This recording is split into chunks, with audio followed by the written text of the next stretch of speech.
Men in their underwear. Oh, you're missing out. Not that I got a problem with that. I mean, it's 2026. Casey Smith over there on the ones and twos doing the heavy lifting for us Sticking today. in the underwear. What if we at the Fan here had to do underwear Olympics, like our shows? I mean, we did do it years ago. They had the combine back in the day. But I mean, you have to do the combine like on the air. Yeah. No, I guess what I'm saying is like we all got to be in our underwear on the air. That'd be terrible. I don't think you need to see this. I'd do it. I'm not shocked that you would do it. I'd be okay. Yeah.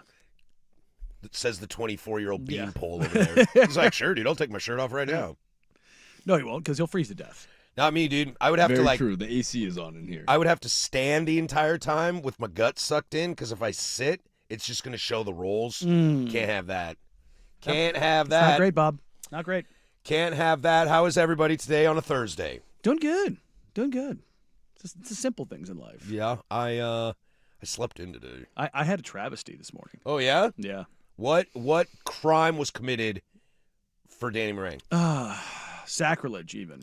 Is it the parking lot again? No. I was I did not look this morning. So There's a bad one out there. Yeah, I know. It's just Different car, but it's a bad one. I left my headphones at home and had to listen to everything going on in the gym this morning. Uh-oh. Why don't you use those ones? They don't plug into my cell phone. Oh, you don't have the dongle? I keep a dongle in the car just you in know, case. I used to keep. I have one in my bag, or had one in my bag, but I let somebody borrow it, and I don't think I ever got it back, which is unfortunate. But yeah, I wanted to blow my brains out. I don't gym very often, but when I do, I have no idea what it sounds like without headphones. Oh yeah, no. It's absolutely terrifying. Yeah, what's worse, like raw dogging an hour and a half at the gym or raw dogging an hour and a half plane flight? I think the gym is worse. Gym. Yeah, no, 100%. It was just. I could sit on a plane for an hour and a half with my own thoughts. Yeah. I can fall asleep to engine noise. Yeah, too. it's the thing is you can conk out. I could do that. At the gym, I just had like Rock the Casbah playing, and I'm just like, this And you feel like it's the 15-minute extended jam version? It made my muscles flaccid. Like that's where we were. It was just like this is an anti-gym pump. And I wanted no. I had a buddy of mine. We're at the gym usually together, and he walks by. He's like, "Hey, what's up, man?" I just pointed to my ears, and he went, "Ooh, that's not good." That's gonna be tough. Who runs the DJ system? I think it's corporate that just pumps it through. Oh, 'cause gross. I'm at the Globo gym, so. But great gym, I will say. But I matriculated over to where he was working out. He looks at me and he just kind of points to his and just goes, "Bet you wish you had these right now." And I was like, "Oh." Oh, I'd roast you the entire time It was not from across the room because you could be like, "Hey, Danny," and you would actually hear it. Yeah. And you should be like, "Yeah, what's up?" And be like, point at the ears. Because I rock the apples with the noise canceling, and I am in my own little world. Like I can't noise cancel. I have to be able to be aware of something. Oh no. around me is going I on. want to like this is my own personal space. This will come as a shock to nobody. When I'm lifting heavy, I grunt, and so it's one of those things where it's like I don't want to hear anybody else complaining about this. It's just it is what it is. You deal with it. I'm good. But yeah, no, it was a lonely. What's the right word for it? Just rigid workout. Yeah, you'll never do that again. Yeah, no, it had zero flow to it. Like I'm to the point where like I might just go buy another pair of headphones and just keep them in my car solely for the purpose of the one time because it is The backup. It is so not worth it. Would it be better if the gym just didn't play anything? Probably. Or if their bad music make it worse? Because when you're working out, you still want to hear something. Yeah. I mean, to be honest, it's probably better to just have none.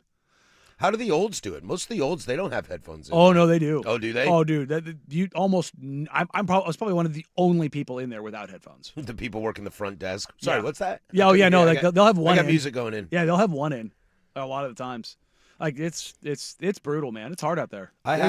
There's an old guy in my building that really loves to talk to me while I'm working out Yeah. and like ask me how to do certain You things. young And whippersnapper. it's one of those where it's like, I wish he had headphones. I know. But he's kind of one of those people, where it's like, I can't the be. headphones are going to get lost in the ear hair. Yeah, I can't be mean to the olds. No. If they want to talk to me. I mean, I don't want to talk to them, but I can't be mean to them. I held a door open at Starbucks the other day for a man who was in his 90s. For a minute and a half. Well, no, he did the shuffle. Yeah. I mean, my man was like definitely World War II era, hanging on. The feet shuffle was there, and as I'm holding the door open for him, he gently just reaches his hand up and touches my shoulder, and he's, "Thank you, young man, for taking care of your elders." Young and squire. And I'm like, he just had the softest, kindest voice, Yeah. and I was just like, "Oh man, thanks. Like you're real old, and I'm afraid if you like look sideways, you're not gonna make it." So, but yeah, no. The other thing about the headphones at the gym, when you don't have them in, you know what people feel like they can do? Talk to you. A lot. Yeah. And I'm just like, Who's talking to you? anyone, everyone, just People without headphones? no. Or people with headphones? They just see that no headphones, like it's an Bro, you open have invitation. Bro, you have headphones, man. Go away. I'm just like, and don't get me wrong, I Do you think they're secretly flexing on you? probably. Hey, man, it's good to see you. I haven't seen. Oh, sorry. Give me a sec. As Yeah, they take their yeah, headphones uh-huh. out. And this Just is stunting on you. Everybody gets the group text without Danny in it. That's Yeah. like, yo, Danny forgot his headphones. Uh-huh. Let's roast him. And look, and this is going to sound arrogant, but people recognize me pretty regularly at the gym, and they want to talk Blazers, or they Sure. want to just come over and talk sports. Yeah. No headphones turned into a lot of that today. So you just spend an hour and a half debating with somebody that's not me. Just Yeah. multiple. I know. Hey, what do you think? How bad I Shaden's injury? Has Denny coming back? It's so funny. We love our jobs. yeah, no, we love our jobs, and and sometimes I'm just not in the mood. I will. Like I'll stop for a beer after work Yeah. sometimes, and every once in a while someone's like, "Oh, dude, I heard the show today." I'm like, "Oh, thanks, man." They're like, "Dude, Shaden." I'm like, "Oh, dude, I just spent 2 hours doing this." And I will never. If you see me around, like, Oh, don't, I don't- won't don't- either. I Don't won't don't either. ever like think that I'm gonna be like push you away. 'Cause number one, I'm gonna talk. But yeah, when I don't have the headphones, it's one of those things where it's just like, yeah, what do we got? On the text line, Thurman parking update. The double park Dawn has been identified and put on notice. They've indicated the Camry will perfectly between the lines going forward and offer their apologies. That comes from the man upstairs. Hey, Look at you, Danny. You solved the problem through diplomacy. See, sometimes you don't need to get hit in peace the face. treaties, not war plans. Sometimes you don't need to get hit in the face. I'm just saying. Do it again. do it. I want them to park really crooked now. Just like absolutely sideways. Yeah, Say completely Say their perpendicular. apologies and then just send another. I wanna- message. Three spaces right in the front. I want to know, like, was there any like repentance in this from the Camry driver? Was there any solemnness Do in you this? think internally they're like, "Damn it, they found me"? Yeah, like I want to know, like, what was the reply? Were they? I've been getting away with this for months. Yeah, I want to know, like, were they aware of how bad it was? Like, were they doing it purposefully? Well, I've told you it's because it's so damn tight out there that people are trying to make sure they have room to get in and out Bro, of their there car. is a freaking Coupe de Ville out there. That That thing- thing is 16 feet long, and it's always between Dude, the I lines. saw the guy who drives it the other day. I almost walked up to him and shook his hand. I wanted to just be like, "Dude, congratulations. Yeah. This is just such a dime piece car." Yeah, like it's the same car that you would like. You would think Cedric the Entertainer's driving. The Like, olds, man. it's- The it's- olds got those. That thing's it's a steering wheel. It operates a 28-foot boat. You know what I mean? Like you got to crank that thing. It's a you know, hoopty. If you've Oh ever yeah, seen 100%. Like, I have this thought about and our, always between the lines. I have this thought always between the lines. If that guy can do it, your Camry that has the wheelbase of a freaking Tonka truck can get in there. Now that guy gets here before everybody. Still, He's one of the first people in, so that's helpful. still Yeah. between the lines. I have this theory about our generation when we get old, how fascinating they're going to be, tatted up, drinking Baja Blast, eating a cheeseburger. Mm-hmm. Because like olds, like we have the stereotype of the olds now, the Metamucil and Oh yeah, you know, and the back in my day. we're going from Metamucil to us slamming HGH. Yeah, you know what I mean? Like I think our generation as old people is going to be absolutely fascinating. Yeah. You know, 'Cause like what's my sleeve gonna look like? Bad. Like I have a sleeve on my left It's arm. gonna look What's really that bad. gonna look like? I mean, it's gonna look atrocious. And are we gonna have like a Baja Blast machine at the retirement home, eating smash burgers for dinner? I mean, if Or do we become the Metamucil old people? no. When you said Mountain Dew and a cheeseburger for dinner, that sounded delicious. Right? You see what I and mean? then you said the sleeve tat, and I was like, oh, that kind of looks cool, doesn't it? See what I mean? So if you're 85, Casey, and you are in a retirement center, look, we're 85. We're all on borrowed time here. Like, you might as well full send it. So, yes, I would like a cheeseburger, some Baja Blast, and a fat joint for when I'm done. What is, maybe we can save this for later. If your death row last meal. Yeah, we're up against it. We gotta save Yeah, that for I've later. had this conversation before, and I got made fun of once. Like, you're going to make fun of me? Like, it's my choice. I'm not making you Okay, eat it. do you know what it is? Well, I love a big bowl of pho. I mean, don't Some get me brisket wrong. pho. Yeah, don't get me wrong. See, that's here he goes. good. Here he goes. He's about to make fun of me. I'm not See, making fun of you. I I was just wouldn't have gonna- gone down that route. I was going to disrespect him based off of the protein, but you chose a solid brisket, protein. yeah. Yeah, brisket pho. Yeah, like you're not going like chicken.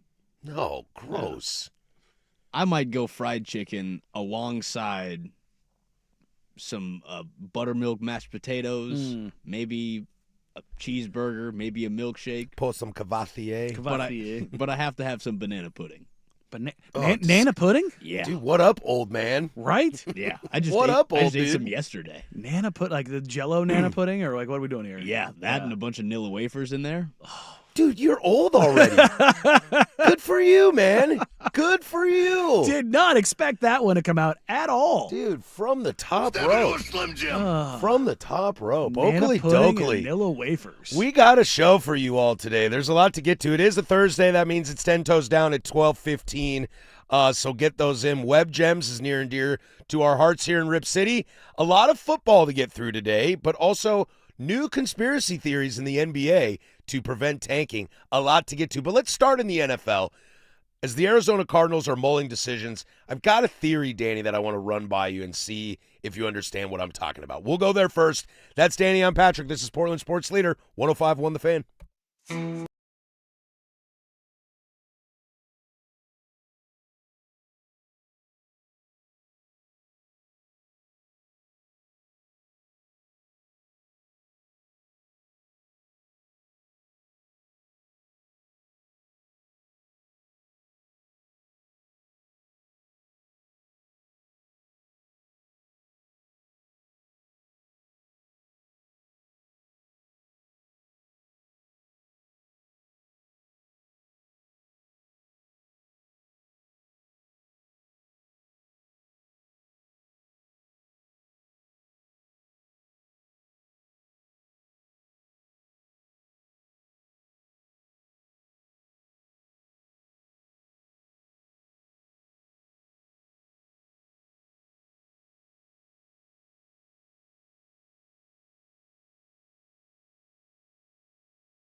depressed.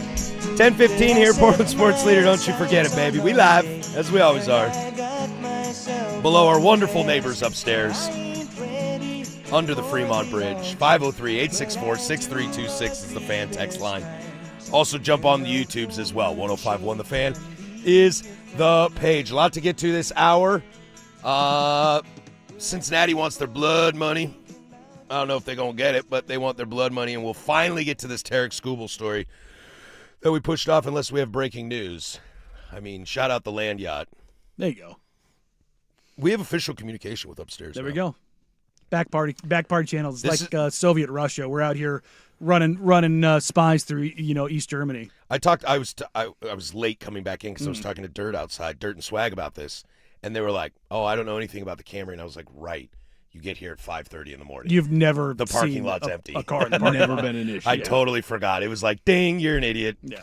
But let's get right to this, Danny. Arizona Cardinals are kind of in a position right now. They don't know what to do. They're not the only ones. You know, Miami's in this situation with Tua and what their future looks like.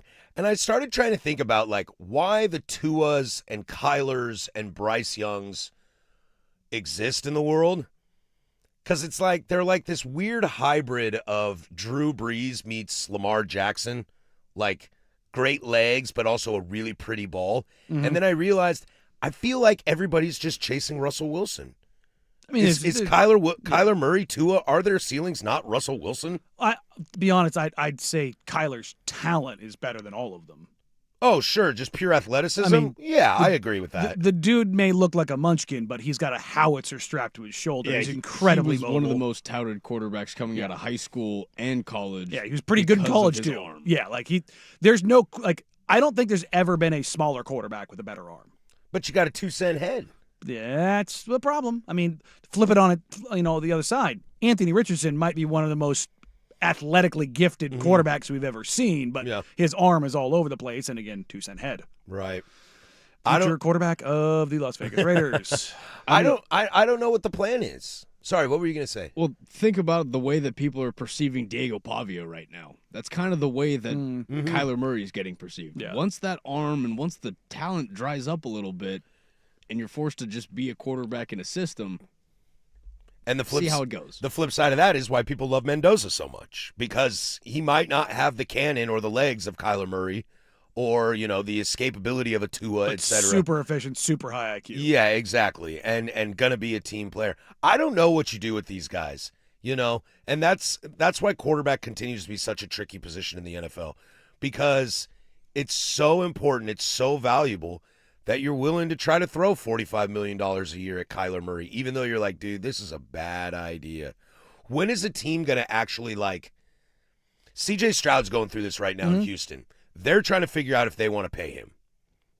I think CJ is a little different of a situation than Kyler Murray. I do too. I mean, I think Kyler is more talented than CJ Stroud, but I would run it back with CJ Stroud. But I'm curious when a team is going to just look at their guy who may have taken them to a playoff game, see that ceiling, and right before that $45 million check comes in, they say, we're good. We'll go find somebody else. Like, what's the team that's going to do that? Because Tua already got paid. Kyler already got paid. So now they're just bailing on dead cap money. But when does somebody finally just say, you know what? I'm out on this. Well, we're seeing it take hold in the NBA. The whole not Ricochet. paying. Yeah, not just that, but not paying guys. Just I mean, going, look at the deal Shaden got. That's a pretty good deal for a team. Yeah. On a top 10 draft pick. instead of just going here, Here's the bag. Jabari Smith Jr. got he got more than Shea, but it was like, well, yeah, Jabari's 6'10". Sure. That helps. That's the difference. The size is big, yeah. And that's the thing is when you look at Bryce Young, you look at Kyler, you look at Tua, what do they all have in common? They're all Small. tiny. Yeah. That's why I was thinking like Drew Brees, because he was a short guy, and that's what led me to Russell Wilson. Great legs, beautiful floater ball. But the thing about it is, when you're talking about whether it's Brees or Wilson, is those are the exceptions to the rule. I know. And I don't ever want to if I'm putting on my GM hat, I don't want to operate with the exceptions to the rule unless the exception is Aaron Donald. But I think you just have to be so unbelievably good to be outside of that. Casey and I were talking about Ruben Bain coming up in the draft. It's like, well, he's got short arms. And I'm like, Okay, I understand that, but the rest of his frame, he's an absolute freak. Also, how do And- you use those arms? Yeah. Pretty well. Yeah, and his production at Miami, pretty damn good. Like, we aren't talking about a guy, again, Aaron Donald was a guy way, way outside the bounds of size and arm length and all those kind of things. But yeah, he's 6 foot tall, but he's also 300 pounds with a six pack. Yeah. It's like, yeah, we can all look at him and look at his production and see that he was getting double and triple teamed in college at Pitt and still producing. Like, those are the kind of things. But you kind of bang your head against it because you're like, oh, Bryce Young was productive, Kyler Murray was productive, Tua was productive. Bryce was extremely efficient at Alabama. Mm-hmm. But I can't remember what evaluator I heard say this the other day. But like, you have got to separate a quarterback from their production from their offense. Like, are you putting them in a position to succeed, especially in a college football world where talent dispersal, while is infinitely better than it was, it's still not the best. Like, yeah, every team in the SEC might have one corner, but what's their safety? What's their linebacker core? Like, you know what I mean? Right. Like, and like that part Not of it. everybody has a complete group like, say, Texas Tech did. Yeah, That like- defense, linebackers, corners were a little weak, but But the front seven was Front so seven vicious is- that you're just like, oh, sweet. those, or those Miami. guys are all going day one, day two. Miami's entire defense Right. is just nasty, right? Like, you're just like, that's pretty good defense. But also the jump from college to the NFL is huge, Mm-hmm. and dare I argue from quarterback it's even bigger. I mean, they talk about the jump from AAA to majors being Mm-hmm. an insane jump in talent. I think quarterback wise it's the same. Now you brought up like I don't want to live in the world of the exception of the rule, and Mm-hmm. I firmly believe that. And I wouldn't be shocked if all these GMs say the same thing. The problem is I think they all go, I think this guy is the exception Yeah. to the rule. And they're willing to hand that out all willy-nilly instead of actually truly looking in the mirror. Because when I watch Kyler at Oklahoma, the talent is there, no doubt. Mm-hmm. I mean, Heisman Trophy winner, #1 overall, I get it. Lincoln Riley, great system. Yeah. I get it. Never once did I think that guy's going to hoist a Lombardi. You Here's just see it Yeah. in guys. and that's the thing is like Sam had a long path to get there, but like when you saw him as the quarterback at USC, you're like, I can see that. Mendoza, I can see that. Prototypes. He's not my Huckleberry, Mm-hmm. but I can see him lifting a Lombardi. The Mannings, like Yeah. those guys are going to lift a Lombardi someday. look, I don't put a ton of stock in the combine from the the Wonderlic or any of the different testing they do or anything like that, but the interviews and how much background research is done, the security firms and all the stuff that they do, talking to coaches, talking to friends, talking to relatives, talking to everybody around them. Like, if you're going to turn the keys of your franchise over to a guy, it has got to be one of the most diligent research projects you do when you're talking about the quarterback position, which is why, like, if I'm talking myself in as Raiders fan, if I'm talking myself into Fernando Mendoza, it's not just the skills, it's the soft skills. It's like who he is as a human. Like, it was, oh, he's corny, and I'm like, And that might be a perfect Like- fit in a place like Vegas Yeah. where it's easy to get in trouble. Hello, I'm Henry like, Ruggs. exactly. And I'm Yeah. like, you have to factor those kind of things Sure. in. Like, if whatever organization you are, not just where you are, but like, what is your ethos kind of a deal? I Like, would say Mendoza is more valuable as a draft pick to the Raiders and the Jets than anybody else Yeah. because of their markets. the trappings of those Yeah, lines. maybe right? Miami as well, because you can get into a lot of trouble in Miami as well. It's a fun city. To where if you're in Kansas City, like Mahomes stays clean, weird. Yeah. He's in Kansas City. Lamar stays clean, weird. He's in Baltimore. Like those fit to where if say Jacksonville is picking #1. Put Gronk in Tampa Bay his entire oh, career. dude, good luck on that.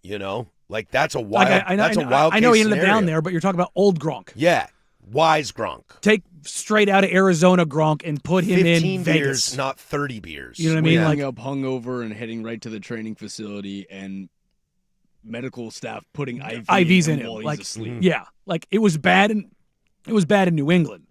Put him in a place like Vegas. Put him in a place like L.A. Put him in a place like Tampa or Miami, and you're just like, I had a buddy last night try to tell me that Andrew Luck is not a top 20 quarterback of all time. Am I crazy on that? no, you're not. You're not crazy. Okay, thank Yeah, you. And a lot of that has to Time- do Time might get you with with 20. upstairs. Like But yeah, Andrew Luck upstairs. I mean, one of the smartest ever played the game. yeah. Supercomputer. And like the dude has a flip phone. Mhm. Okay? Like Indianapolis, sure, easy place for you to stay out of trouble. That bro in New York, dude, he doesn't Just even live. fine. He lives in Jersey. Yeah. on like a farm. I mean, he was You know? in Cali. Yeah. Yeah, he went to Stanford and was cool, calm, collected. I think it's starting to be the most underrated thing and things that people really need to look at. I understand that there's pressures on a job. Lamar, like, Josh, their leadership is fantastic. That's why they are who they are. that's the thing is like when you're looking at the exceptions to the rule or whatever that is, something has to stand out so incredibly. For like again, this is me putting on my GM hat and then operating in a world of like where I have the trust of the owner. Hey, we need a quarterback, says the owner, right? Okay, Mr. Owner, this is not the year to do that. Correct. You know what I mean? Like that's like you feel that way about your Raiders right Yeah. now. Like it's a little Mendoza, but it's also you guys got a lot of holes. look, and that roster is bad. Look, for me, I think I would. It's probably 55-45. I think I would rather take a flyer on Malik Willis or Anthony Richardson and stopgap it if I could trade that pick within like the top 7. Like again, the Jets, give me both your firsts, a first next year, and you can have the pick. Yeah, done Like, easily. Cool. Like, let me go out. Let me go get the best offensive lineman or Caleb Downs, like whatever it is. Like, I understand like value of positions, all those kind of things. I am like holistically, if I'm building a team in the NFL, I don't want to be pigeonholed into position of need. Exactly. I want to take best player available. Brock Bowers for me when the Raiders were drafting, Brock Bowers is the best player on the board. Ashton Jeanty last year, for me, Ashton Jeanty was the best player on the board. If you do that enough times, you know what ends up happening? Your team's really good. Yeah, and especially at the quarterback position, like when you are drafting number 1 overall, for example, the Raiders this year, the Titans last year, like, bro, you are drafting number 1 overall for a reason. Mm-hmm. And unless it's Andrew Luck, Trevor Lawrence, or John Elway, your options have to be open. And I know that GMs always say, oh, my options are open. Are they? Are the Raiders really entertaining the idea of trading that pick? Mm-hmm. You know, like I don't know that answer, but I would love the truth serum because I think there's a big part of them that just aren't. And as much as I love the Mendoza story and I'm rooting for him and I think he can be a solid NFL player, he's not Andrew Luck. He's not Trevor Lawrence. And I know Lawrence has had his ups and downs. Lawrence also had really bad coaching for a while. But also, But Lawrence was, again, touchdown Jesus. That was his literal nickname. I mean, I'm building you in a lab, you know. The fact that Alex Smith was taking over Aaron Rodgers still blows my mind to this day because the dude is built in a lab. Unless it's one of those guys. Now, I still might end up taking Cam Ward. I still might end up taking Fernando Mendoza. But I'm also taking a lot of phone calls. Yeah. Because I think you're taking the phone call up until the very last second, unless it is Andrew Luck. If this team stays the same, let's take your Raiders, for example. If this team stays the same, Crosby's not dealt. Okay, so it's just we're running it back. Sure. The only difference, obviously there'll be more, but the main difference is Mendoza behind, Mendoza with the ball instead of Geno. 3 wins, 4 wins? Yeah. You know, like we're not shooting up the charts. Yeah, you'd have to do a lot of work in free agency, and it's not about getting or spending the most money, but like teams are built to the draft. Have to Free be. agency is where you find little pieces to add to things. And if you're Casey Steelers and at number 17, you want to take a flyer on Ty Simpson, go for it. Okay, you're the 17th pick in the draft. You can take a little bit of a flyer on somebody. I just think it's dangerous to be the number 1 pick in the draft and say, well, I've got to take Kyler Murray. Do ya? Yeah. Do ya? I understand it's the hardest position to fill. But let's try and be adults here and try and be rational. Because then you end up with Tua, Kyler Murray, fill in the blank. Like, who else is like? I mean, Anthony Richardson, he can't even get on the field. These guys at least played. The Texans are thinking about moving on from C.J. Stroud. Which He goes to the playoffs every year. and he has no offensive line in front of him, and his weapons have been in the hospital for the last year. If you could do anything to 2 protect years. that, Throw Yeah. Tank Dell in there. Yeah, it's true. if you could do anything to protect C.J. Stroud, you might be in the AFC title game, damn near the Super Bowl. That defense is that good. But we're going to keep Kyler Murray and pay him $50 million a year? Dude, you out of your mind. The answer to that is no, they're not. They're going to release him. That is true. I don't know where he ends up because he's going to want to start, and I don't know who. Dude, Kyler Murray, Tua Tagovailoa. Would you rather have one of those two, or would you rather have, I don't know, Malik Willis or Mac Jones? Look, I could talk myself into Kyler Murray being the stopgap guy. What's it cost? That's the thing. Is like, can you get him for 2 years with a third-year team option kind of a deal and only guarantee the 2 years? At $25 million a year? 30. I mean, That's going rate for a starting quarterback. But what's your stopgap? To what? Get you the 17th pick and hope that a Ty Simpson falls to you? Well, I mean, just have a functional offense so that you can actually do something. Understood, or maybe just bottom out and go get yourself Arch Manning or whoever the hot quarterback is again, next year. if you're trading out of the number 1 overall pick, yeah, like that's fine. But if you're drafting Mendoza, you want to get him killed? You want a David Carr him? No, I don't. That's what I'm always leery of. You think they have eyes on Dante already? No, I don't. I think with how volatile, and we talked about this a lot earlier in the season or throughout the entire college football season, I think this year's volatility in the quarterback class is going to pause everyone until the season gets going. I think it'd be very dangerous to sit here right now and say, now in the past people did this, like, hey, I'm not going to get a quarterback this year because I think I can get Andrew Luck next year. I don't know if there's that quarterback. That's no offense to Dante. I'm including Arch Manning into that. Julian Sayin when he's ready to come out. Any of those dudes, like Lagway, Sellers. Dude, the volatility last year, all the best quarterbacks we thought were garbage. Every single one of them was garbage. What's funny is Nussmeier's probably going to be the third quarterback. Without a doubt. And Nussmeier was garbage last year. So was Cade Klubnik. Yeah. And Drew Aller's going to go undrafted. Well, he has a robot leg now. Or he'll be a 5th-round pick to Baltimore like every other Penn State quarterback. Like Will Howard to you guys last year. Or Trace McSorley. Yeah, Trace McSorley, exactly. When we come back, let's get into some quarterback news in college football. As this team wants their pound of flesh, are they going to get it? There's Casey with sports. Now, from the George McCoy and Warren Allen Sports Desk, a Sports Center update on the Fan Sports Network, 105.1 FM and 1080 AM. First on the Fan, your Portland Trailblazers start their 5-game road trip off in Chicago, taking on the Bulls at 5 p.m.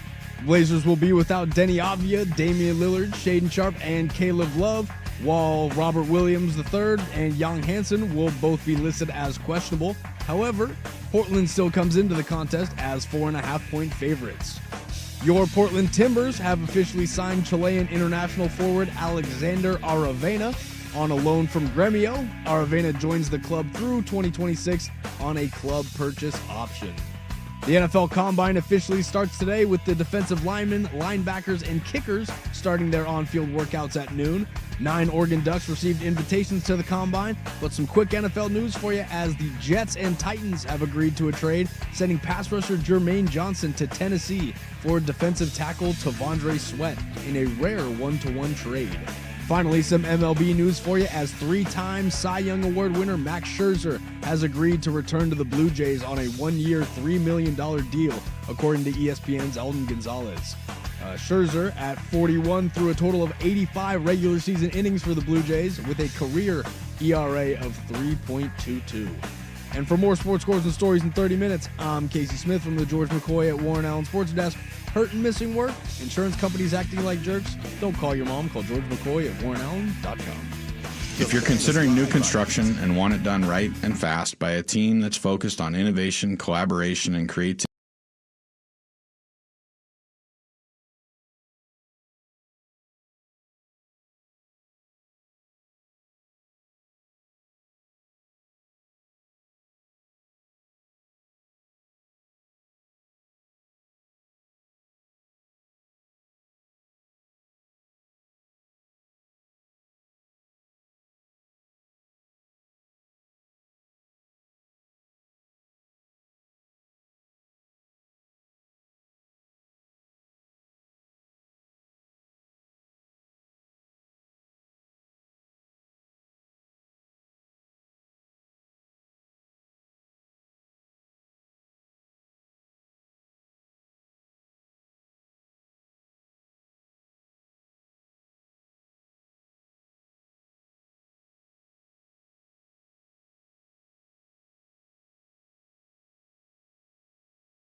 Well, we got hosed on pizza, Danny. We did. Pizza in the lunchroom. All I did was smell it. Not anymore. All I did was smell it. Always a bridesmaid, never a bride. They had jalapeno popper pizza that disappeared. And That of course, sounds baller. it did. And if there was one piece left, Joe Fisher goes, "Oh, there's one piece left," and he's like, he gave me the puppy dog eyes, like, I'm telling you, there's one piece left in case you want. Oh, I'll take that. I was looked like, at Luke Anderson dump the empty tray. into the garbage can and stare me right in the eyes Mm-hmm. and then lick his fingers. You bastard. Mm-hmm. Happy hour's getting cut short today, amigo.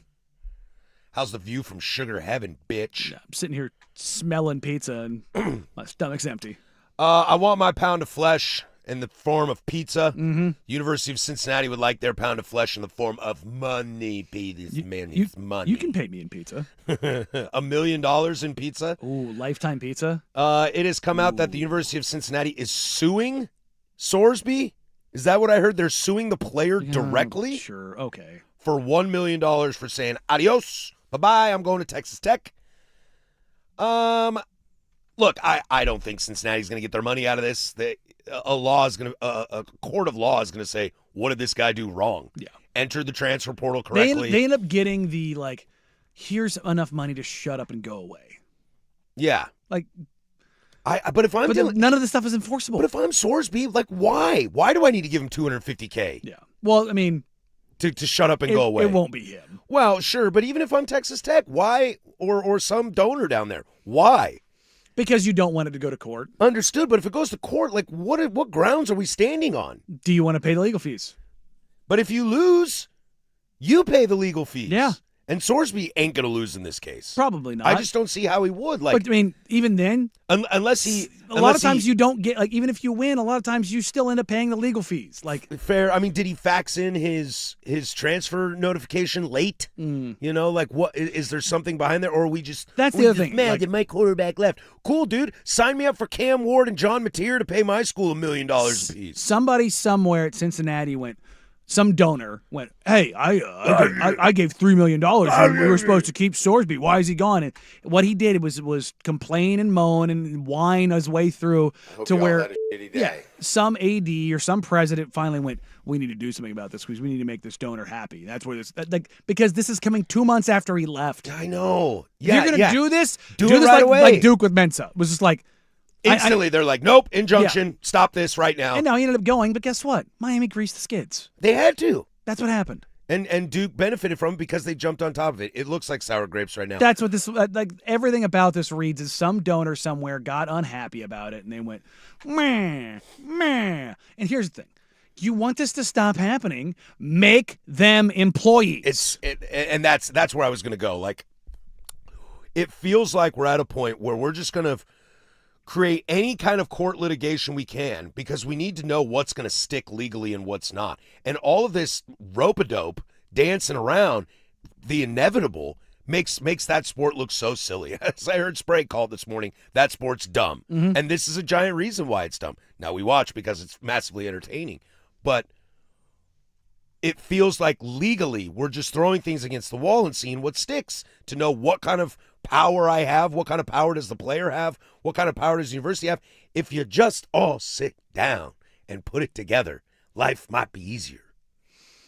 Am I taking crazy pills? Yeah, no, it's just they're just gonna keep litigating this, even though everyone keeps losing them. I don't know why, but they're saying the marginal gain is better than doing nothing. Like getting 200 again, I'm just making this number up. Sure. I'm getting $250,000. But what's the PR hit on that $250,000? Nothing. It goes No? away. It goes away immediately. I mean, Do you think I guess a anyone 17-year-old doesn't care that Cincinnati wanted $1 million. No, but Just us old people do. well, it's just With our Baja you just Blast start and seeing them tattoos. pile up and pile up and pile up and pile up and pile up. And eventually, what we're gonna get is we're gonna get buyout clauses. To that point, do you think this is just another one of those scenarios? This gets putted down until a judge comes in and has to make a landmark decision. Yep, exactly. I think they're trying to see what sticks and what doesn't. Like the Mensa was a good situation to try to test out. Damon Williams. Damon Williams tried to test it out as well. And what happened? Someone greased the wheels and everything's fine. Yeah. So but what's going to end up happening though is that precedent is getting set with them losing. So something has to flip on its head which would mean something would have to fundamentally change Yeah. in order for that to happen. Like I said, if Andrew Luck is about to be a quarterback in college football, like how do I get him to sign a 3-year deal at $8 million a year and no trade clause? Like when does that come? Well, somebody's going to have to. Here's what's probably going to happen in my mind.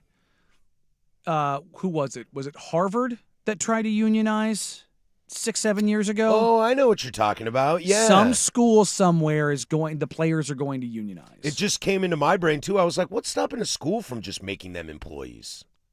The NCAA. Oh, the big bad NCAA and their power over Well, everybody. here's the thing: a school like Harvard, guess how much money they have? They got a lot of money. They got a lot of lawyers. They too. have more money than anybody else. Yeah. Like that's the thing is that the funds that they're pulling from is in the 40s of billions.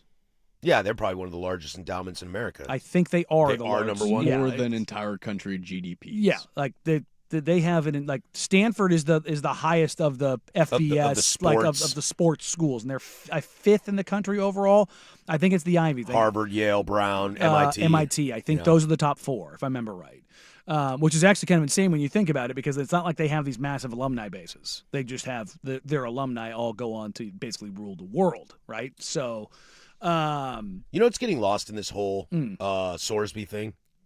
I think he's going to be really good. at Texas Tech, yeah, I think he's I gonna did be too. really I mean, good. like, look, I mean, It's too bad they're losing so much on defense. because- somebody's going to look at me like, oh, you just don't like the Ducks. No, I mean, I think if Texas Tech has Sorsby last year, Texas Tech beats Oregon. Oh, I think that game is wildly different. Yeah. Yeah. If they have a good quarterback, Mm-hmm. that Because that quarterback play was absolutely atrocious. is atrocious. I mean, all season long, honestly. Mm-hmm. Yeah, they blew out some teams, but, like, it's not very good.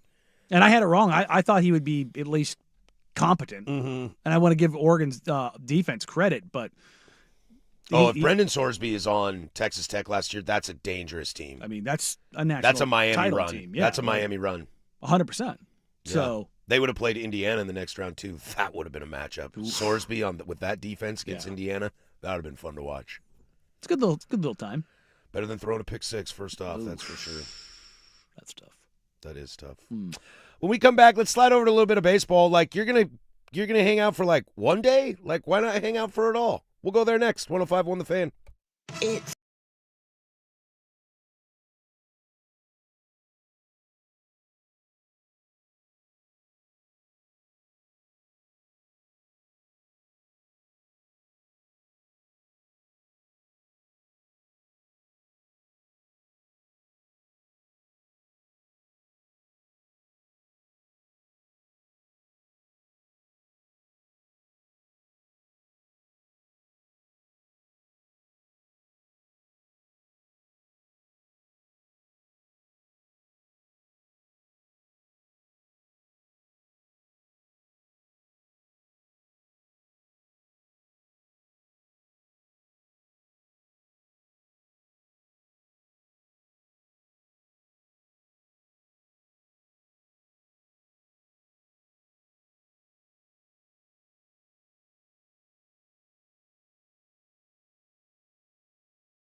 We got him, boys. Coming up in hour number 2, let's see, what do we got on the old sheet here? We'll jump back into the NFL. We got a new play caller in Denver, and I'm going to ask the question. Look, I'm spicy this week. I'm ready to ask the question, is this the end of something built in the Bay Area? And I'm not talking about that electronical grid thing they've got. And more conspiracies in the NBA. Love that. To prevent tanking. Dude, I know we'll get to it, but boy, do I feel like Silver is just like so desperately trying to stay afloat. He's like a drowning kid, but in like a kiddie pool.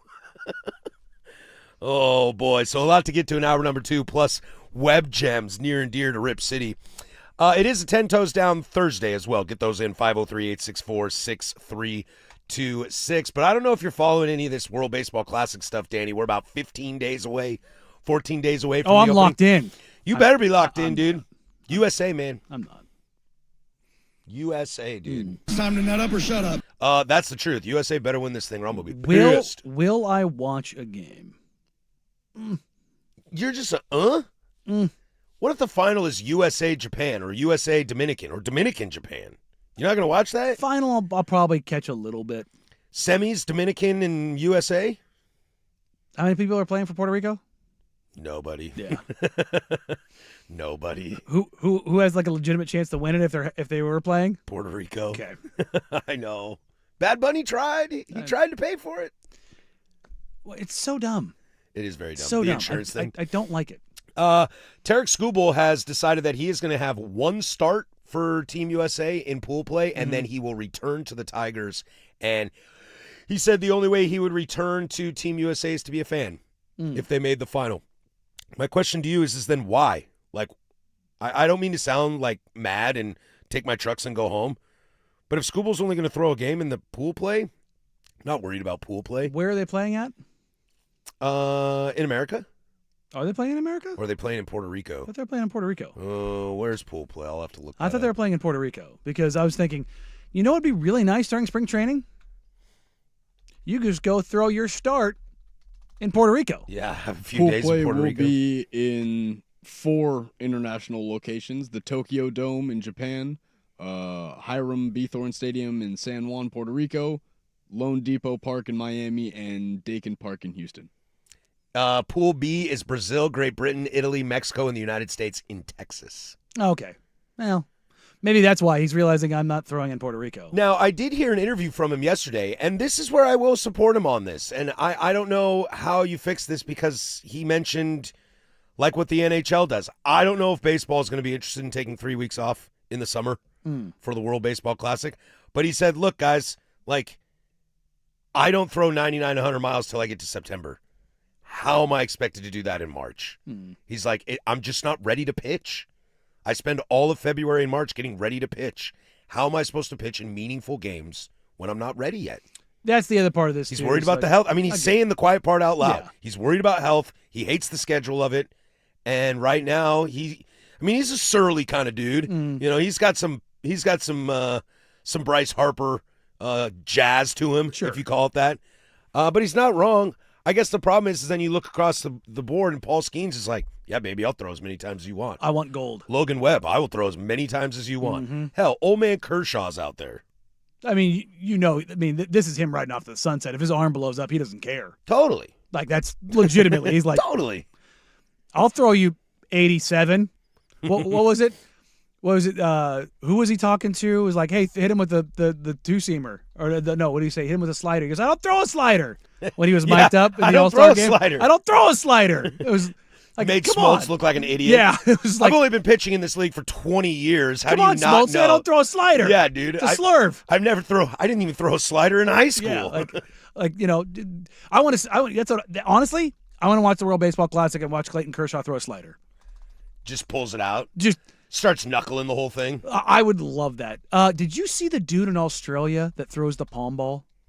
No. What is a palm ball? Oh, dude, is the Like- yes, Like a shot put style? Dude, number one, you can see it coming because you have to show it so nothing early. but arm side run on. Dude, it dances. Like, don't get me wrong. I bet you a major league hitter absolutely. It's not like a Wakefield knuckler, but it starts way inside and then comes way back. And That's it's crazy. It looks like you may have an extra chromosome while throwing it. Like, it does not look functional. You are alien. It is like, what is happening? But the ball just dances all over the place. But he shows it so early that you can see the grip on it or lack of grip on it. I'll grab it for you in the break. Okay. It's wild looking, but I hope we get. I want more of that in baseball. I want More crazy? Yeah, who's the ambidextrous pitcher? He's in the Mariner program. Yeah. Oh, God, I what is can't remember his name? name. But I saw another dude the other day. Oh, shoot. Who did he pitch for? His glove is so dope. You seen that yeah, thing? the switch glove. Yeah. There was a pitcher the other day in spring training that struck out a guy with a traditional delivery, and the next dude he struck out was submarine. So he does Changes his arm slot. both. Does it both. Oh, that's filthy. Yeah. Because there's no rule against that. There's a rule against the switch pitching. You have to announce as the batter walks up to the plate. The Yeah. Pat Vendit rule. The Pat Vendit rule. He was That's the what first it one, is. right? Yeah. Yeah, it's Jurangelo For the Mariners. Sinte. It's a very tough Yeah. name to pronounce. Yeah. But it's changing your arm. Change your arm, like being able to submarine and that- come over the top. that's- That's crazy. That's where a lot of tipping pitches comes from, is that Yeah. your arm is changed a little bit and people catch that. Yeah. So, yeah, there's no rule against it. But, yeah, Oof. overhand to submarine. Can you imagine doing it within an at bat? Mm-hmm. Like, Yeah. say you can throw a two seamer from both arm slots, But he knows you're going to throw a two-seam right now, so you just hit him with the submarine two-seam. and all of a sudden it's a Yep. rising two seamer. Yep. Like, that's got to just throw you off. I would pee in my pants. Oof. See, now you got me talking baseball. God dang it, I want to watch some games. I'm just trying. It's like the same thing with We got him, boys. I mean, we're the home of the Timbers now, and everyone's like, "You gonna go to a game?" I'm like, no, not during basketball season. My life is just all over the place. But Post-World Cup, I mean, nice August afternoon. Oh, yeah. When does the break start? It starts in June. In fact, let me pull it up right So now. maybe a May game, maybe a May home match. I'll go peep before the break. Last game before the break is Labor Day weekend, the 23rd. Timbers host San Jose. And then Labor they're Day? off all of June. Oh, sorry, Memorial Day. I was saying, like, that's September. Then they're dog. Then they're off all of June, half of July. First game back is at those people up north that I will not name on the 16th of July. So they're back here late July. Home game Dallas on the 22nd of July. Okay. So I'll probably make an appearance there for that. That sounds nice. I want to sit in the sun and roast. Dude, it's a nice day at Providence Park. I got to say this. I got up and walked the dogs at 6:15 this morning. I heard the birds chirping. Oh, The yeah? sun was out. I was just sitting there going, "We're here," because you know what next week is, right? Clocks, March 8th. Oh, no, I'm going to lose an hour? Spring forward, baby. I hate that. Yeah, no, not this coming week, but the week after. So that Sunday. Boo this man. Boo this But I tell you what, man. we've been walking in the dark for the last 2 months. It was nice to get up this morning and actually have the sun Some out. sunlight. Yeah. I was like, what is this? That's why I don't walk, man. It's wasting my time. Oh man. When we come back, let's slide over back into the NFL. A new play caller in Denver, and I've talked to you about this before. I think this should be happening more often. We'll go there next. Loaded hour number 2. Stick with us. 105.1 The Fan. The Standard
From the George McCoy and Warren Allen Sports Desk, a Sports Center update on the Fan Sports Network, 105.1 FM and 1080 AM. First on the Fan, your Portland Trailblazers start their 5-game road trip off in Chicago, taking on the Bulls at 5 p.m. Blazers will be without Denny Avdia, Damian Lillard, Shaedon Sharpe, and Caleb Love, while Robert Williams III and Young Hansen are both listed as questionable. However, Portland still comes into the contest 4.5-point favorites. Your Portland Timbers have officially signed Chilean international forward Alexander Aravena on loan from Gremio. Aravena joins the club through 2026 on a club purchase option. The NFL Combine officially starts today with the defensive linemen, linebackers, and kickers starting on-field workouts at noon. 9 Oregon Ducks received invitations to the Combine, but some quick NFL news for you as the Jets and Titans have agreed to a trade, sending pass rusher Jermaine Johnson to Tennessee for defensive tackle T'Vondre Sweat in a rare 1-to-1 trade. Finally, some MLB news for you as 3-time Cy Young Award winner Max Scherzer has agreed to return to the Blue Jays on a 1-year, $3 million deal. According to ESPN's Alden Gonzalez, Scherzer at age 41 threw a total of 85 regular season innings for the Blue Jays and has a career ERA of 3.22. For more sports scores and stories in 30 minutes, I'm Casey Smith from the George McCoy at Warren Allen Sports Desk. Hurt and missing work? Insurance companies acting like jerks? Don't call your mom. Call George McCoy at WarrenAllen.com. The home of dirt and spray. Weekday.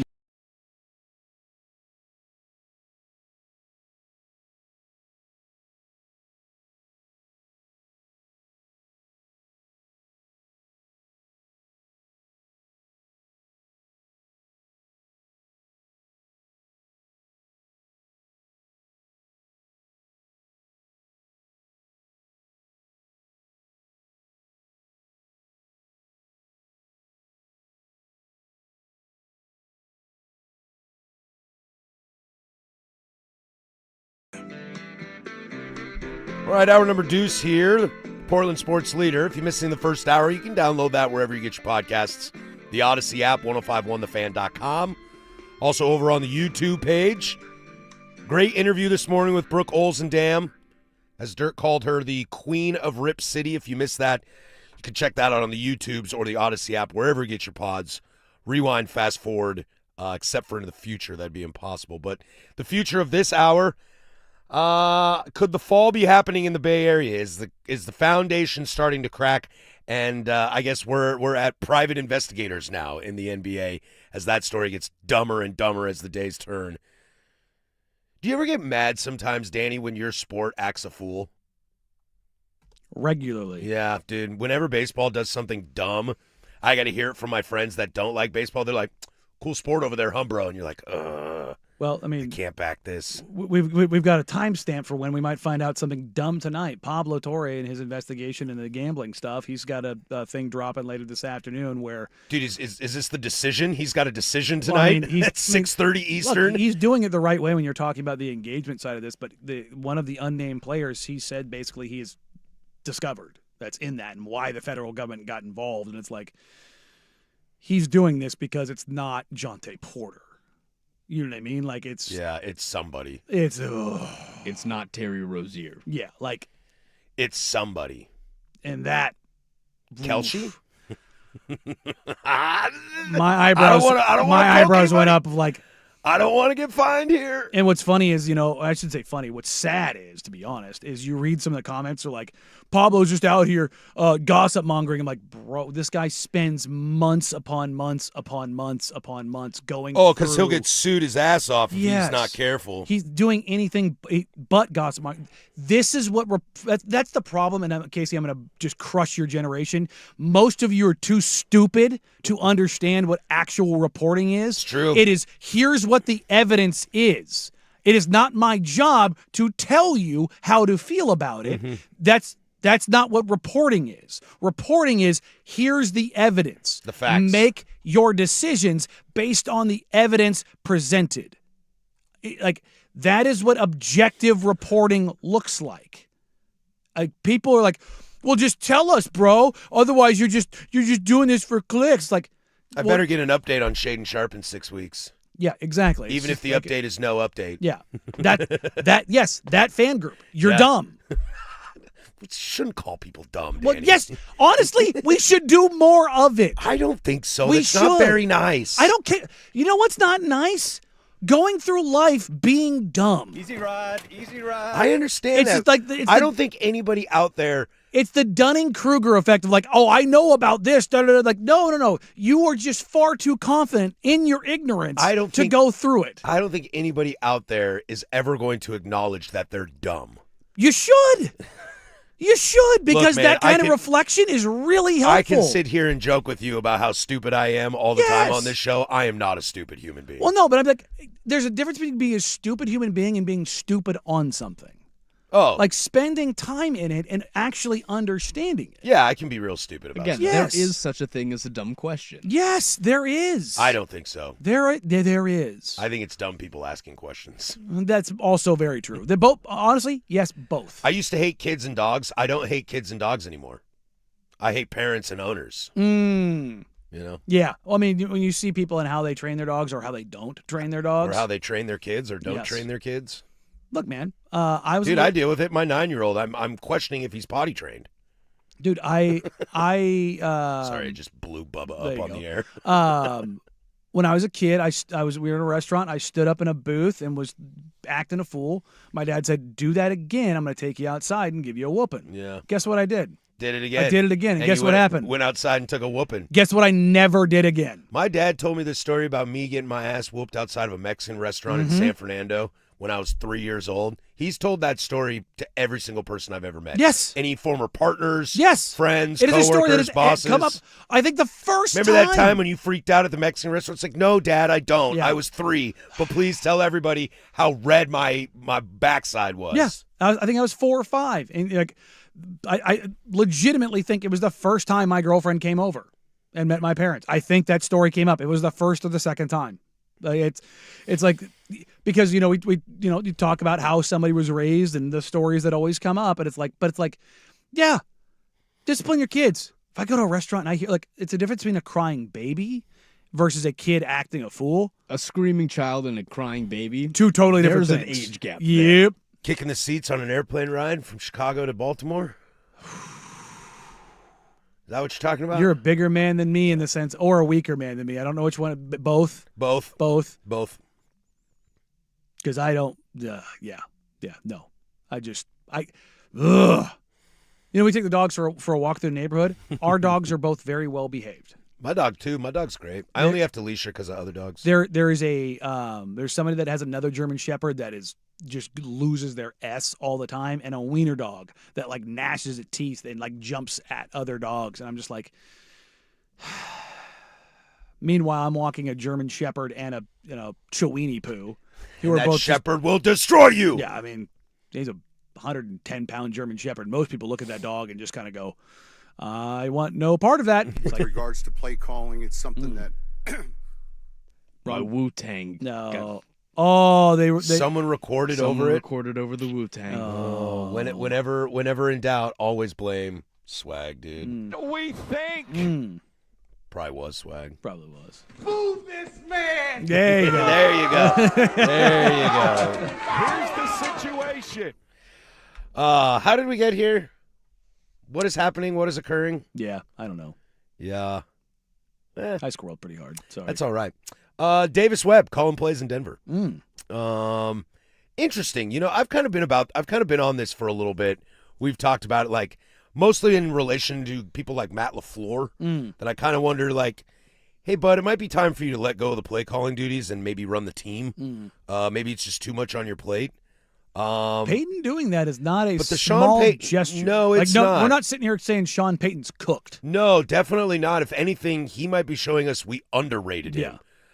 I was very surprised to see he's given up the play calling. Yeah. I mean, I like it from a philosophical standpoint. Well, like I it- said, it you're the shows head real coach. trust. It really does. Because he lost his OC. Where did his OC go? I'm totally blanking. But his OC didn't call plays. I think he's in Chicago. Might be calling plays in Remember, Chicago. We've talked about like OCs like taking certain jobs, like going to LA or going to San Francisco, like working under guys that like typically- Kingsbury just left Dan Quinn to go to Sean McVay. Yeah, that's what I mean. Like, and Like that's a parallel move, bro. Oh, I see why you're doing it. Yeah. Mike McDaniel probably better off being an OC before trying to be a head coach again. Yeah. It's And where'd he go? He went to Harbaugh. But, you go to those places where are they going to, is McVay going to stop calling plays? I don't know, right? Like, what does that actually look like? They can say what they want, but let me see what it looks like on game day. Yeah, like Peyton still installs his offense, but he trusts Davis Webb to To call. work within them. Yeah. And how does that look when your coaching tree is now across the league? Exactly. In the Shanahan sense. Yeah, Shanahan's the right point because, like I said, dude, I like this Packer team a lot. I picked them to win the Super Bowl last year, and I was wrong. They made the playoffs. They had some hiccups and injuries, et cetera. The Kraft was really rough, and Micah, obviously, and Jordan Love missed some time.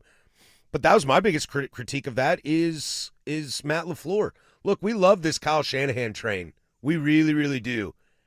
How many in the Shanahan tree are actually great? Dare I ask that question? I mean, McVay, sure. Yeah. McDaniel, good good play caller. Great OC. Great OC. Is Matt LaFleur a top 10 coach in the NFL? Probably. Yeah? Probably. And when you go down the list, probably. You like him more than a Harbaugh? Because there's two. You like him more than a Reed? Okay. Shanahan? Mm-hmm. McVay, that's 5 right off the bat. Okay. Mike McDonald? You like Matt LaFleur over Mike McDonald? No. Because I'm at 6 now. Yeah. You take Ben Johnson or Matt LaFleur? I like Johnson more. D'Amico. I like D'Amico more. Vrabel. Vrabel more. I'm 1 away from 10. Yeah. See? 15. I'll go 15. He's Uh, in the top half. 16. Stefanski or Matt LaFleur? I think it's what you like more. I think so too. I like the surly guy. Yeah, I do too. But I think you can make a case. He's probably on that level. I think if anything, you mentioned it best. I think this is a really telling sign of Sean Payton in his maturation. He's probably looking around that team and realizing there's probably some things I need to focus on. Sure. Some like looking at the playoff loss and things I need to clean up. And I trust Webb, who was working with Bo as the quarterback coach. I'm going to trust him to handle that while I go handle some He other understands stuff. Bo. The CEO. Like, yeah, 100%. And turning that over, I don't think that's a small thing because you look at Peyton. What does every picture of Sean Payton on game day look like? He's got the Play sheet sheet. over his face while he's calling it every single every photo. single time. So like that's not a small thing. No. I wonder what it is. Maybe I'll reach out to our Denver boys and ask them. See what that actually looks like. Yeah, like why? Why now, Especially after the year they had. Yeah. I mean, if Bo Nix isn't hurt, I think they're in the Super Bowl. There's a pretty good chance of that. I think so, because I think their offense is better than New England's. And their defense is better. And their defense is better, yeah. And their defense played really, really well. But Drake was able to make a play because Denver couldn't do a thing Offensively. And it doesn't matter if Sean Payton or Jesus is calling the plays. Well, Jesus might do it. Shout out to Hail Mary. Shout out Christ. You telling I'm me not even a religious guy, and I find that funny. you telling me Jesus Christ couldn't throw a touchdown? That is true. yeah. I love that line. It's great. Yeah. I think love that line. probably a pretty good spiral. When we come back, we did talk about Kyle Shanahan. What's going on in the offensive line over there? Could Trent be going? And if so, is this a sign of the times in San Francisco? We'll stick in the NFL. Stick with us. 105.1 The Fan.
text line telling me that Davis Webb was going to bounce. Sean Payton ain't tired of calling plays. Ownership told Payton, keep that guy for when you leave because he's taking over. Do we not remember Davis Webb as a quarterback? You're a smart quarterback. Smart quarterback, yeah. I mean, those are the kind of guys that end up being OCs and quarterback coaches. Yeah. The guys, the gurus of it all, as it were. Kellen Moore. Kellen Moore, yeah. Or the Nepo babies, Kubiak, Shanahan. I mean, they're brought up in it. Mm-hmm. So. Speaking of Kyle Shanahan, the San Francisco 49ers seem to be having trouble re-signing Trent Williams. One of the best left tackles in the NFL when healthy. Mm-hmm. Definitely. I mean, he's one of the best left tackles ever played the game. Definitely have to throw that caveat, though, when healthy. Mm-hmm. Because, like any San Francisco 49er, that is a giant clause in all of them. McCaffrey, I mean, hell, even Fred Warner broke his ankle. You know, Mr. Reliable even went down this year. But Lynch is out there saying at least the right things, saying that they believe they're on track. I know. I'm curious if this is kind of the beginning of the quote-unquote fall of this incarnation of the San Francisco 49ers. They're older. They're very expensive. And they've underperformed. I mean, they've been to 2 Super Bowls under Shanahan, right? Jimmy Garoppolo and Brock Purdy. Mm-hmm. And I would still say they've underperformed. This team at times is a little reminiscent every year of F them picks in L.A. Mm-hmm. You know, they're loaded all the time, but they can't stay healthy. And I just wonder when it all eventually hits the side of a cliff. Now, obviously, Brock Purdy's going to be there for a while. How many more years does McCaffrey have? I don't know that answer. I mean, he's certainly a candidate for his body just going, nope. His body said nope his entire career. Yeah, is what I mean. Like, you're just waiting for the other shoe to drop. But here's the thing. Like, they've managed to find a way to be there so consistently through multiple iterations, through multiple guys, through multiple OCs, through multiple DCs, and, you know, Shanahan and Lynch are the two, you know, consistents in what they're able to do and how they're able to find. Look, they've had their issues. Mm-hmm. I mean, the Trey Lance thing, the fact that they were able to steer out of that is insane. It doesn't make any sense. Because that'll put your program back a while. Look what it did to Denver when they traded for Russ. Like, that put them in a hole. 3 years of like, well, we're screwed. Yep. That put them in a really, really And bad as hole. a reminder for 49ers fans, one of those picks ended up becoming Micah Parsons. Yeah. I mean, look at Pittsburgh now. Yeah. It's the same exact Yeah. situation. Just Band-Aids on Band-Aids on Band-Aids. I mean, Shanahan will outlast them all there, in my opinion. I don't see a world in which Shanahan gets turfed. Oh, see, we disagree. Oh, do we? Lynch is the one who's going to outlast them all. See, I don't know about Lynch, that. Lynch will get – what great GM doesn't get the chance to fire the coach? Is this an exception to the rule, though, I guess is what I'm thinking. Like, is Shanahan's coaching skills better than Lynch's GM skills? I think it's one where they both look at each other. They both have probably a great relationship. Yeah. Yeah, I They're assume gonna they ride do. it until the wheels fall off. and Together? The wheels, Maybe they ride together? maybe they're a little loose, but they're not gone. Because my argument with Shanahan is Brock Purdy, Mac Jones, Sam Darnold, Jimmy Garoppolo, all these dudes look like real starters in the NFL. And Under him. Who brought him to the team? Fair point. But I mean, could I sign for the San Francisco 49ers and be a capable starter I'm just saying because like, of Shanahan? it's chicken or the egg, but like historically, GMs will always outlast coaches. Yeah, you're right. Look at where it was dysfunctional as could be. Tennessee, the GM outlasted Vrabel. That's true. Look at Buffalo. The GM outlasted McDermott Mm-hmm. and Look got at promoted. Look at Baltimore. Don't want to sound like a dead record. Pittsburgh again. Yeah. I mean, In Pittsburgh. the disaster of offensive coordinators over the last 5 years over there. Oof. Yeah. I mean, the Raiders. Yeah. Pete goes, but GM stays. Mm-hmm. Yeah, that's a fair point. But back to this Trent Williams thing. Is he worth the money still? I mean, when he's on the field, yes. How much do you want to pay for him not to be on the field, though? And as much as again, I'm never. I like Trent Williams. I'm not trying to bag on the guy. I'm never going to behoove somebody for trying to get or doing their most to get the money. I get it. We are pro bag on this program. But also, it's at a point in your career you have to decide whether do you want to play for the 49ers or for insert team here, or is it more important for you to go get the money? And I am not going to tell a player that is the wrong thing. But when you make that decision, you don't get to go somewhere else to say, well, they paid me the most money, even though I'm unhappy here. No. Yeah. You have to figure that out for yourself. You Can't make that decision. You can't Le'Veon Bell it. No, you can't sit here and do the whole thing of like, well, you know, it's their fault they didn't pay me. No. You made the choice to go somewhere else to go get the money. I am not faulting you for that. Go do that. But own your decision. What causes all this drama in San Francisco? Let's not forget Brandon Ayuk is on the books. Well, he won't be. Well, I know, but like Trent Williams can't get him signed. Brandon Ayuk is a disaster. Well, Trey Lance how many is a years? disaster. How many years have they gone? George Kittle's got a torn Achilles. Yeah, I mean, Christian McCaffrey can't stay healthy. How many years have they gone down this? Like Brock Purdy's got a busted toe. I think they just don't throw out guaranteed money like that. Yeah. Yeah. I mean, Trent Williams, you look across, he's the second highest paid left tackle, but he's only guaranteed 26 or 26.9 mil of that versus Rashawn Slater, who's guaranteed 92 of his 114 million. You've also said this too. When we first started doing this show, I was asking questions about the Niners. Like, why does this happen? Well, this is before like the electromagnetic currents or stuff. You said it best. It's their pain threshold. It's risk tolerance. Their risk tolerance. That they are willing to take risks on guys more so than other people do. And that's why Brock Purdy misses 6 games with a busted toe. And Trent Williams might be the best left tackle in the NFL, but he's not always available. Christian McCaffrey is one of God's gift to the NFL in terms of athleticism. Can't miss games, but they have him. The NFL is luck. It's a lot of it. Look at the Denver Broncos. The Patriots are probably in the Super Bowl because Bo Nix's foot explodes. Yep, in a game that they didn't even play in. The Patriots benefit from somebody else doing something in a game that did not involve them. And that's the reality of the NFL. The NFL is the most luck-driven league, I think, that exists because health plays such a massive and individual moments are huge. Like a singular play. Look, I mean, the Commanders, the Hail Mary against the Bears. Where did the teams go from there? Yeah. 2 years ago.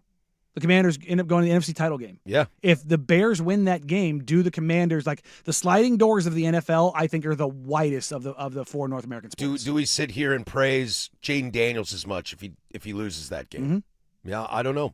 That's a fair point. That's the thing is like, so if you are the 49ers, I actually appreciate it. Their risk tolerance is incredibly high. So yeah, they win 4 games the year before. They win 12 games this year. Like, it is what it is. Yeah, and if everybody's fully healthy, including Fred Warner, and if Brandon Ayuk's not a D-bag and Kittle's out there, maybe their game against Seattle isn't a formality. Because, look, they got by the Eagles, and everybody was like, good for you.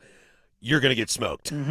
Like, that's how everybody felt going into that game. I mean, I'll tell you what, if I'm a fan, and I don't have an NFL team, but if I was a San Francisco 49ers fan, bro, I'd be jacked that this is how my team operates. Swinging for the fences, stud dudes everywhere, and not afraid to take those chances. It's like, yeah, does it hurt that your team is hurt all the time? Like, sure. If I'm a Titans fan, woo. Yeah. Go us. Cardinals. Go us. Like, that you just have no hope. Like, I'm thinking about running it back with Jacoby Brissett. Like, oh, God. You're praying that your organization releases your quarterback? Oh, God. 60 million dead cap hit? Yeah, I'll take it. Yeah. Oh, God, that's a terrible place to be. I would rather have the team that is actively building towards something with risk on the table than the team that just... Well, didn't I show you that stat yesterday that the who was it? The Toronto Blue Jays have spent like $284 million in this offseason, and my Cleveland Guardians have spent 11. I hate all my teams, dude. What's wrong with me? And you keep picking them. I know. Some of them picked me, though. Timbers, Liverpool, they picked me. I picked Cleveland. Yeah. That was a poor choice. See? You can pick an NFL team. I don't think so. You can. I think there's a better chance I go golfing. That'll happen, though, too. Yeah, there's definitely a better chance I gamble. Definitely. Yeah, all the things you said you wouldn't do, you're going to do. Yeah, maybe I'll start day drinking. There you go. Maybe start. Fan Madness is back. Join the Fan Thursday, March 19th and Friday, March 20th for the 2 most exciting days of basketball at Tom's Watch Bar at A Casino Resort in Ridgefield, Dirt and Sprague, the firm of Harris and Meringue, the Fan Happy Hour with Luke Anderson, and Primetime with Isaac and Suk, all broadcasting live throughout the day. Don't miss a minute of the action. Play hooky with the Fan for Fan Madness, brought to you by A and Window Nation, March 19th and 20th at A Casino and Resort. When we come back, let's dive into the NBA and This is like some private investigator-esque, and I think it's a real bad look for the league, but we'll have some fun with that. But first, there's lowercase with sports. Now, from the George McCoy and Warren Allen Sports Desk, a Sports Center update on the Fan Sports Network, 105.1 FM and 1080 AM. First on the Fan, your Portland Trailblazers start their 5-game road trip off in Chicago, taking on the Bulls at 5 p.m.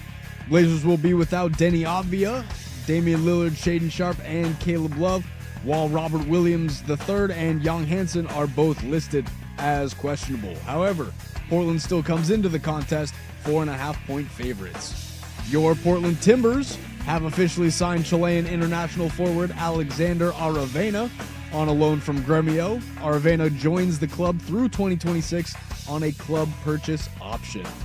The NFL Combine officially starts today with the defensive linemen, linebackers, and kickers starting their on-field workouts at noon. 9 Oregon Ducks received invitations to the Combine, but some quick NFL news for you, as the Jets and Titans have agreed to a trade, sending pass rusher Jermaine Johnson to Tennessee for defensive tackle T'Vondre Sweat. Finally, some MLB news for you, as 3-time Cy Young Award winner Max Scherzer has agreed to return to the Blue Jays on a 1-year, $3 million deal, according to ESPN's Alden Gonzalez. Scherzer, at age 41, threw a total of 85 regular season innings for the Blue Jays and has a career ERA of 3.22. For more sports scores and stories in 30 minutes, I'm Casey Smith from the George McCoy at Warren Allen Sports Desk. Hurt and missing work? Insurance companies acting like jerks? Don't call your mom. Call George McCoy at warrenallen.com. The home of the Fan Happy Hour with Luke Anderson. Weekdays 2 to 3. The Fan Sports Network.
Everybody's favorite web gems coming up next, near and dear to your hearts as a Rip City fan.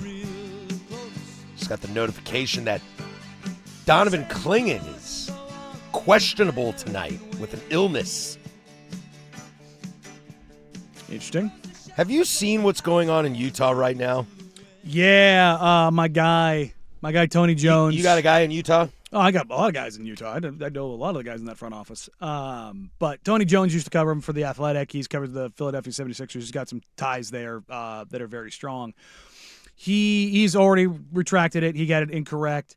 Lowry Markkinen is having an MRI done, and the league will always review these things just as a matter of course No of matter action. no matter what. Yes, that's so like very normal. Shaden Sharp, that was reviewed. Yes. Okay. But he said that the NBA was sending doctors to Utah. That is in fact not happening. Like independent doctors. Yeah, that was the story that I heard. NBA will send independent doctors to verify Lauri Markkinen, and I was like, dude, this is not a good look. It's like a private investigator. Yeah. You now think teams are colluding against you.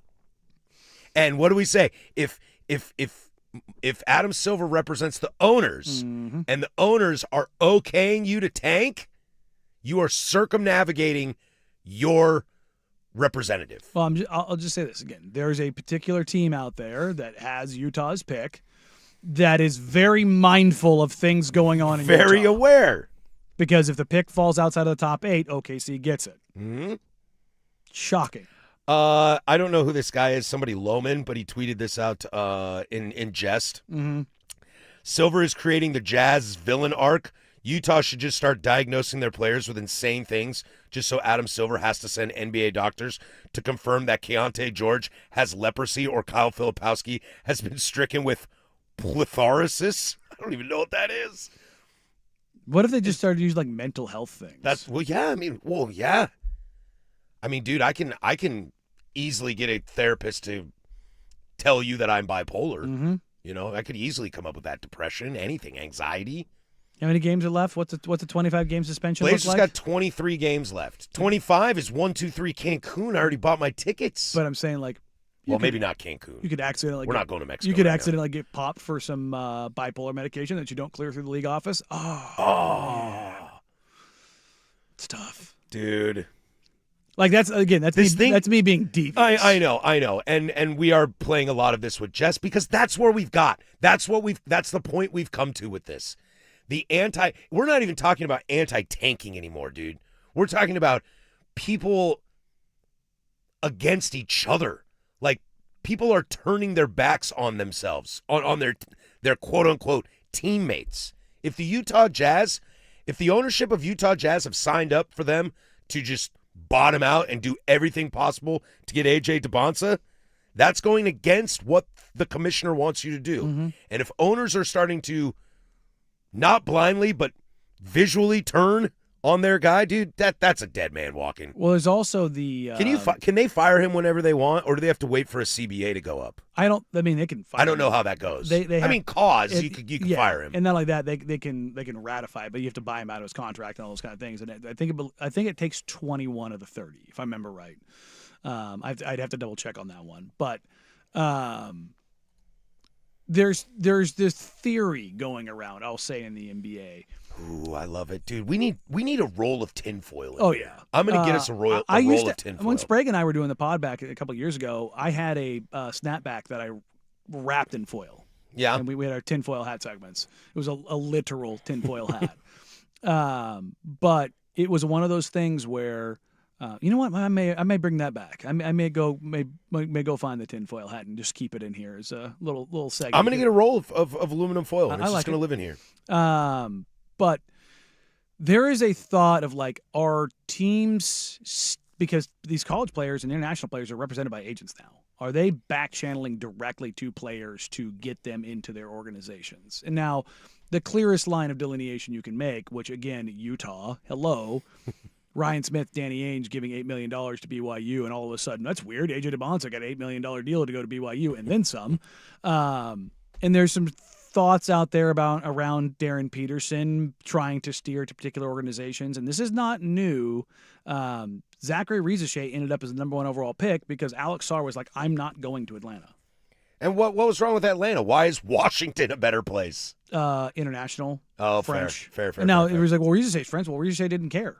Yeah. Like there was like Some guys just don't care. yeah. Anthony Bennett, I'll go to Cleveland. I don't care. And that's the thing. It's like, well, I mean, got to go number 1, so Yeah. But I mean, money number 1. But I mean, if we were talking about this with Sprague before Mm-hmm. our show, like if Darren Peterson, if the Wizards have the number 1 pick, is Darren Peterson saying no, I'm not going there? Well, and that's the thing is like, Ace Bailey kind of tried to do that about not going to Utah. And it hurt him. Well, I mean, there's a lot of things that hurt Ace Bailey. Yes. Mostly Ace Bailey. But here's the thing. you also have, very similar to Ace Bailey. There is, I should say, a thought, a rumor, a discussion around Darren Peterson that he has very much the wrong people around him. Oh, joy. All right. Let me fall in love with you, and then you be the next Ja Morant. Thanks, buddy. Every time I hear the wrong Rock people chalk. around him, I'm always just like, steer clear, want no part of. Yeah, Sprague and I, we were having that conversation. He was like, who cares? He'll go wherever. It's like, dude, the guy is not happy at Kansas. Where they're catering to his every need. You have Bill Self, a multiple-time national championship, a top 5 program in the history of college ball. You play at Allen Fieldhouse, one of the top 3 most historic venues in the country, and you're not happy. And you see Bill Self in these press conferences like throw his hands up. Who's just and like, drop I'm done his with head this kid, but I have to have him because I might win a natty this year. because he's an Adidas kid, and what's Kansas? Adidas. And Darren Peterson's been an Adidas kid since he was like 14. But that's what I'm saying, man, dude. If you start navigating and trying to figure out where you want to go, and now, I've told you this off air multiple times. Bobby Marks is on ESPN saying if GMs could write a $100 million check to get the first pick in the draft, Top they'd do it. 3. Top 3, not even number 1. Just to get one of those 3 kids, they'd write the check $100 million in a heartbeat. And this is why I keep trying to beat it over people's heads. Dude, your sport is dumb. It is. But like the whole like you got to fix tanking. It's like, no, you need to incentivize winning. Yes. That's the thing you need to do because it's not the tanking part of it because that's a singular player is so important depending on what like if it's $100 million for these guys, it's $200 million for Victor Wembanyama. Yeah, Like if you're cutting a check 2 years ago, if it's $100 million for these guys, it's $150 for Coop. yeah, like there's not an owner in the league, well, except maybe the Bus family because they don't have it, that would not cut a $200 million check for Victor Wembanyama. Because think about it. We'll do the math real quick. Shohei Ohtani got a $700 million deal within the first year it was taken care of. Yep.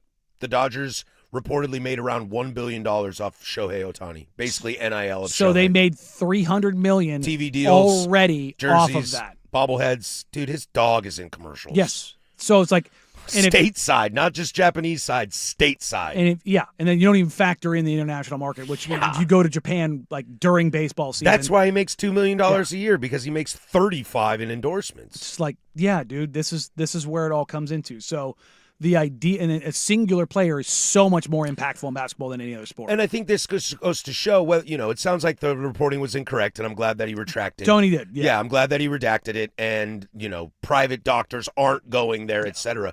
But this just goes to show just even the deeper problem. You mentioned Pablo Torre and his thing he's coming out with tonight. Owners are getting very, very, very protective. But it's like owners and players are getting further away from each other, and they're starting to backdoor stuff around each other, and no one seems to really care. What? We have some more breaking news we might need to shift to. Should I hit the sound? Hit it. Okay, so your Oregon State Beavers, according to reports, Scott Barnes met with men's basketball coach Wayne Tinkle and has agreed to part ways. They are deciding whether or not he will finish the season. Really? Whoa. That's a bombshell. Where's that from? Another reporter. Wow. But Wayne Tinkle's got them in 4th place in the WCC right now. Remember I said things were changing? You're crazy, man. Remember I said things were changing across the departments? Serious, Clark? At Oregon State? So, yeah, this was... Yeah, official from James Fletcher III. There you go. Wow. Corroborated. I thought Tinkle was having a good year down there. And they're going to buy him out. I mean, Tinkle's had a very tumultuous tenure at Oregon State. Yes. But it's high highs and low lows. To be clear, I don't think they're done. I do have to say, I got to cover a lot of games while I was at Oregon State. Wayne Tinkle was never nothing but respectful. I know. He seems like a fun he's dude. an absolute great human. Seems like a fun guy. That's kind of tough to hear. It's just surprising because, yeah, man, they're 4th. They could make a run in the WCC tournament and sneak into the big dance. We should carry this over. Into Web Gems? I mean, all right, honestly, let's do it. Yeah. Yeah, let's do it. We can push that. Yeah. We come back. Oregon State has parted ways with Wayne Tinkle of their men's basketball program. We'll get to that next. 105.1 The Fan.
All right, this is everybody's favorite Web Gems. Do it every single day at 11:45. Coming up in the Big Nooner, it's a 10 Toes Down Thursday.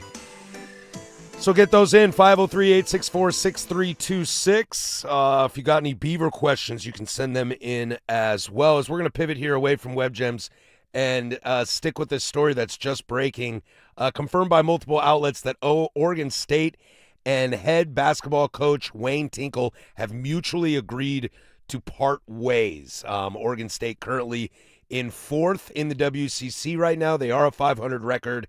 To the, I don't know if I saw it on the YouTube or the text line, but, well, the 3 teams above them are actual teams, and that is true. Santa Clara is having a nice year, and then the perennials, St. Mary's and GU in the WCC. But this is a guy who took a program to an Elite Eight. Like I said, he's had a very tumultuous time as the head coach. It's kind of like he'll have some down years at Oregon State, and everybody's like, should we move on from Wayne Tinkle? And then he's like, surprise, the Elite Eight. And they're like, oh, okay, let's give him an extension. And to Casey's point, always comes across as a really cool dude. Was kind of a fun hire when they first grabbed him because he came from, mid-major, smaller school, had success. It's kind of like what UP's doing right now as well.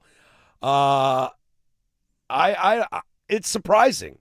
And then the conversation of we have not decided if we're going to let him coach the rest of the season. I never understand this stuff. If I'm Wayne Tinkle, dude, I'm out. Well, he's got another year on his contract. If we've mutually agreed to part ways, dude, but you might coach the rest of the season, I don't know, dude. Well, I understand a lot of coaches are like, well, I don't want to let the kids down. Yeah. I love my players, etc.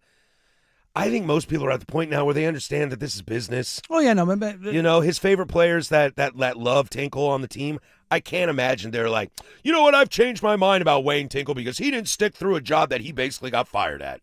Well, I mean, again, it's up to him in that regard. And here's the thing: this is not a shot at Tank at all. I think basically everyone not named Mitch Canham and his staff and Jamarcus Shepard and his staff need to go. Say this again? Basically everyone at Oregon State not named Mitch Canham and his staff and Jamarcus Shepard and his staff need to go. Everyone. Even in like baseball and swimming? Mitch Canham. Oh, sorry. And Jamarcus Shepard and his staff. I was half listening. The new football staff and the very successful baseball staff can stick around. If you want to talk about gymnastics, I'm talking about like football, baseball, basketball. Money sports. Money sports. Everyone else needs to go. And that includes Scott Barnes. Everyone needs to go. Yeah, I'm curious what the conversation is, between Scott Barnes and Wayne Tinkle, and the mutually agreeing to part ways. Like, is this something that Tinkle brought up? Again, I'm just speculating here. I don't know. But, like, is this something where he has, like, a quarterly meeting or he ends up walking into Scott Barnes' office and is like, yo, dude, what's going on? And Scott tells him something and he's like, you know what? I don't want to be a part of that. I'm out. Or is this just the classic case of, look, Tinkle's not been great at Oregon State. Is this just the classic case of Scott Barnes saying, I think we're moving on? I don't think it's any of that. I brought this up a week ago for a reason. It is a disaster at Oregon State. Look. I've got people that are very close to the program. Mm-hmm. I don't have those, so I'm just listening here. And they've kind of just fed me stuff, and I've just kind of like, oh, okay, well, no, that sucks. That's really like over the last 2 weeks, the people that I've talked to have all said some version of like, it's coming. It's the reckoning. It's coming. Like, and it's bad. It's really bad. But what is coming though? You know what I mean? Like what are we talking about here? Everyone gone. Everyone gone. I mean, to be honest, like it's what has to happen. Yeah, I mean, the average thought with most of the fan base is that Scott Barnes is the problem down there. Yes. If you remove him, you still think everybody else has to go? Yes, because it has to be a clean slate. And you just hired Shepard, and baseball's humming along. 503-864-6326. As a 40-plus year fan of the Beavers, I ain't sad they finally parted ways with Tinkle. And yes, they might not, quote, do better, end quote, but this is like being miserable in a relationship with someone versus being happy alone. So Jeff Goodman has this. Buyout for Oregon State will be approximately $3 million. Oregon State was 27-68 in the final 3 seasons in the Pac-12 and 36-27 overall, 19-16 in his 2-year run in the WCC. How is it surprising he's been horrible one good year? Yeah. But it's again, this is it. You know what this is? This is, in my opinion, this is Scott Barnes being the axe man before he's axed himself. you're being self-preservation. Well, Is no, that no, what you're talking no, about? No. They're telling him, you go be the bad guy. You do the dirty work. You want to get paid out. You go clean the house, and the new AD gets to come in and hand select his guys. Yeah. That's how I look at this. And to be honest, that's how I hope this goes. Yeah, I'm curious where Scott Barnes is on this whole thing. You know, it should be no surprise that, you know, I would think he's probably looking at something more than Oregon State. Maybe he wants to be a part of the higher-ups in the new Pac-12 from a conference standpoint instead of running a department, a single department, maybe a larger, more 30,000-foot view kind of job. Yeah, I mean, I've done that before. Like, I've worked in jobs that I'm like, dude, I do not want to be here anymore. Mm-hmm. But before I go, I'm probably going to help this place out a little bit. You got to go. You got to go. I don't even think it's that. I think it's very much a you can save self-preservation from the most selfish point of view. Like maybe there's a chance I can still save. But this. I thought the whole theory is that him and the president, that they have a good relationship. Him and her have a great relationship. I can't remember her name. My apologies. Yeah. That they have a good relationship. I just don't think that at the highest level at Oregon State, they care, know, or understand it.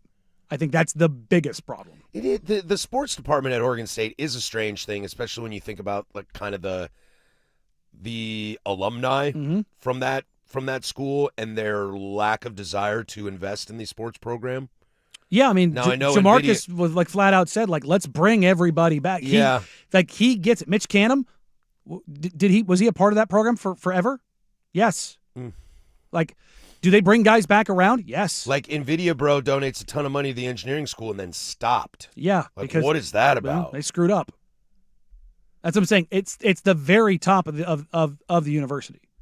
I firmly believe that. From the people that I know that are firmly rooted in that university, either as alumni or as former athletes, like there's not a single person that I have talked to over the last 18 months that has direct ties to the university that has tried to sway me or sell me on things getting better. Not a one. And in fact, every month, every week, it gets worse. Yeah, attendance is only getting worse. It's like, and that might be where you get the change at the very top. Well, once it starts hitting pocketbooks, then everybody's paying attention. Yeah. Then like the government starts paying attention because you're a public school. Yep. And of one of your can't take people's money, that's for sure. I mean, not only that, one of the richest men in the world is one of your alumni, and everybody knows that you've been cut off. Like Panda Express, the Panda money's from down there too. Yeah, like if you're being cut off by that, like that guy, money is not a real thing to that guy. No. Like money is a concept. $50 million is probably more or less than he makes in interest. Yeah, he could donate $1 billion if he wanted. Like legitimately. Yeah, money is a concept. It's not a real thing. He has so much money he could not spend it. Like that's the guy. Like I heard somebody once talk about was it Elon when his money was at like $200 billion or something like that? They're like, well, why does he just take all of his money and solve the water crisis in the world? It's like, actually, with that money, he could and still have more left. Yeah, I think somebody, he said, if you can figure out how to solve world hunger, I'll pay for it. And I think somebody was like, it would cost $17 billion. And they're like, but here's the thing is like, there's no guarantee that it would work. But then he went Bond villain and Superman villain. And but even then they were like, sure. It was like, but dude, if I'm worth $600 billion, you can have $17 billion. We'll take a shot at world hunger. I know what you mean, but it was one of those things like that. That's how much money that actually. The Nobel is. Peace Prize would be renamed to the Harris Peace Prize if I solve world hunger. The line behind the study behind it was like you would solve it for like a year and then it would actually get worse. Like that was the whole point. Like the plan. It was like, yeah, well, good year. But back to the Oregon State side of this. It's. I don't take any joy in this. It sucks. Like these are people that have been around that university for 10, 15, 20, 30, 40 years. And then the stuff that I hear out of it, it's like, how is it getting this bad when I'm watching North Dakota State, when I'm watching JMU, when I'm watching Sacramento State, when I'm watching Indiana, one of the worst, maybe the worst football program in the history of FBS, do what they did. I was talking with Anthony this morning before you got in. And we were ish a little bit touching on Oregon State, but he was talking to me about Wazoo. Dude, player that transferred from Wazoo to Iowa State made $50K last year at Wazoo, just made $500K at Iowa State, and I was like, oh God, that hurts. Iowa State. But what I was saying is, and again, this is my parallel brethren. As I am a giant Beaver fan, I am probably the Beavers are probably my largest fandom. That's not a place I actually went. Sure. Okay, because I feel you. I'm connected with you, and I will always stay connected with you. This is why I sit here and brag that the Cougs have the number 2 overall recruiting class in the new Pac-12. Is that a big deal? No, it's not. We're still small potatoes, but we got the number 1 transfer portal in the new Pac-12. Like, I'm going to hang my hat on that because it can be a lot worse. Mm-hmm. And I don't know what's going on down there because Wazoo dealt with the same thing, had to find a new AD, had to find a new football coach. Dude, Jimmy Rogers left us in the middle of the night. You want to be mad at Jonathan Smith for leaving us? This dude left in the middle of the night. And after 1 year building something, we're looking around going, holy S, we have a real coach and a real program. No, you don't. No, you don't. And it's gone. Yet somehow my program is able to survive despite all the things that are working against them. Look, it's scary thought, man. I don't want to say it's scary easy, thought if this is the truth in Oregon State. but it's not as difficult as Oregon State is making it. Oh, I'm forgetting the Reese's too. Yeah. Potato salad. Mm-hmm. I hate potato salad. You hate potato salad? Dude, mayonnaise is so gross. I know. It's like one of the only mayonnaise adjacent things that's good. That and what like good fry sauce. Potato salad, mac salad, I'm out. Oh, I'm a Reese- Mac salad guy. For Reese's, sure. wonderful humans. I'm out on the brand. I do love the red skin potato salad. Yeah. It's always the red potatoes are always good. You do some like stone ground mustard and horseradish. I could get into that potato salad. Oh, I just don't like mayonnaise. Me and Swag. Look, no, I'm in that boat with Okay. you. You will never catch mayonnaise in my fridge, ever. I know. The other day we were at the store and the wife goes, "Hey, will you grab that mayonnaise?" And I was like, "Oh, why?" And she was like, "We have children." I was like, "Oh, right." Yeah, you know what you can do? Little bastard. You can You a Hellman's or a Duke's family? I believe we are a Heinz family. You know what you could do instead of mayonnaise? I don't think anybody cares enough about mayonnaise to buy nice, good mayonnaise. You could I'm just a Hellman's man. you could just put mustard on it. I love mustard. No, I mean the kids. Oh, I don't like Nah, it. they don't No, like- you will. they don't like mustard. You will. It's like an old man thing. No, you will. That's how that works. This texter, if this leads to a better Oregon State University sports and also overall, I'm 100% on board. They got to fix the mess that OSU is in. It's embarrassing as a fan and supporter of all things OSU. It's the truth, man. It's a scary place.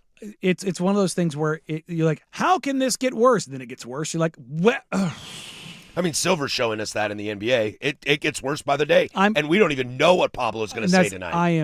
I am mildly terrified of what Pablo's going to have. Yeah, just as a fan of your sport, not even like your job. Well, no, I'm just like, here we go again. Yeah. Like What black eye we're getting now? It's just like, Wayne Tinkle out as head basketball coach for the men's side at Oregon State University. Where do they go from here? I'm sure we'll have some fallout in the next few days. Probably circle back around on this tomorrow. It is a 10 toes down Thursday. Get those in on the fan text line or over on the YouTube. We'll get to that in 15 minutes, but we'll start the big nooner. 5-game road trip for the Blazers. A little bit of news about availability tonight. What's going on? 105.1 The Fan. I'm Pat Boyle, here to help you beat the books with One Sports. The NBA is back, and right away the Knicks have a chance to atone for their past 2 disgraceful efforts against the Detroit Pistons. I'm not ready to believe just yet the Knicks get a decisive victory, but I am ready to believe in Mitchell Robinson dominating the shorthanded front court of the Pistons. Jalen Duren and that psycho Isaiah Stewart are still out from that brawl with the Hornets, so Robinson has a great chance to eat on the boards tonight. I'm going over on Mitch and his rebounds. I'm Pat Boyle. Bet smarter and beat the books. Download the BetMGM app today. I'm Boomer Esiason. My mom died from cancer. She was only 37 years old. She didn't have life insurance, and that was devastating for my family. That's why having life insurance is so important to me. Ethos makes it fast and easy. Get a quote in seconds, apply in minutes, and get same-day coverage. You can get up to $3 million in coverage with no medical exam. Get your free quote at ethos.com/play. That's ethos.com/play. Paid spokesperson. Time spent on application may vary. Online health questions required. If you're considering new construction and want it done right and fast by a team that's focused on innovation, collaboration, and creativity, you want Mods PDX. At Mods PDX, we craft beautiful, sustainable, energy-efficient buildings of the highest quality. Our modular approach means your project can be completed faster than traditional construction, and our team of uniquely qualified architectural and trade professionals have the expertise and experience to make your vision a reality. Visit us today at modspdx.com. Do you owe back taxes or have unfiled tax returns? The IRS won't quit until they get your money. Here's great news, fresh from those in the know. Major changes have happened at the IRS. If you owe more than $10,000, you may be eligible for a 99% reduction of what you owe. Haven't filed a return for a while? Their happy clients are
From the George McCoy and Warren Allen Sports Desk, a Sports Center update on the Fan Sports Network, 105.1 FM and 1080 AM. This Sports Center update is brought to you by Big's Chicken. Try their smoked and fried wings, tossed with a perfect dry rub, and served with a trio of killer sauces.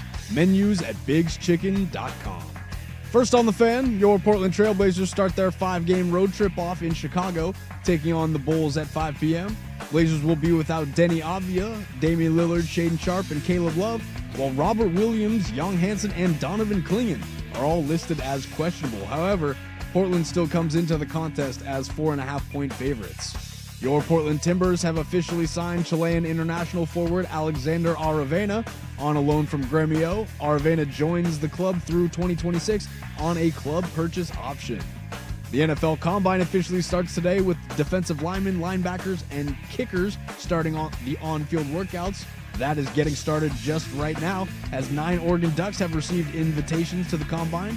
But first, the Jets and Titans have agreed to trade sending pass rusher Jermaine Johnson to Tennessee for defensive tackle Tavondre Sweat in a rare 1-to-1 trade. Finally, some MLB news for you, as 3-time Cy Young Award winner Max Scherzer has agreed to return to the Toronto Blue Jays on a 1-year, $3 million deal. Scherzer, at age 41, threw a total of 85 regular season innings for the Blue Jays with a career ERA of 3.22. For more sports scores and stories in 30 minutes, I'm Casey Smith from the George McCoy at Warren Allen Sports Desk. Hurt and missing work? Insurance companies acting like jerks? Don't call your mom. Call George McCoy at warrenallen.com. Your home for the Oregon Ducks, the Fan Sports Network.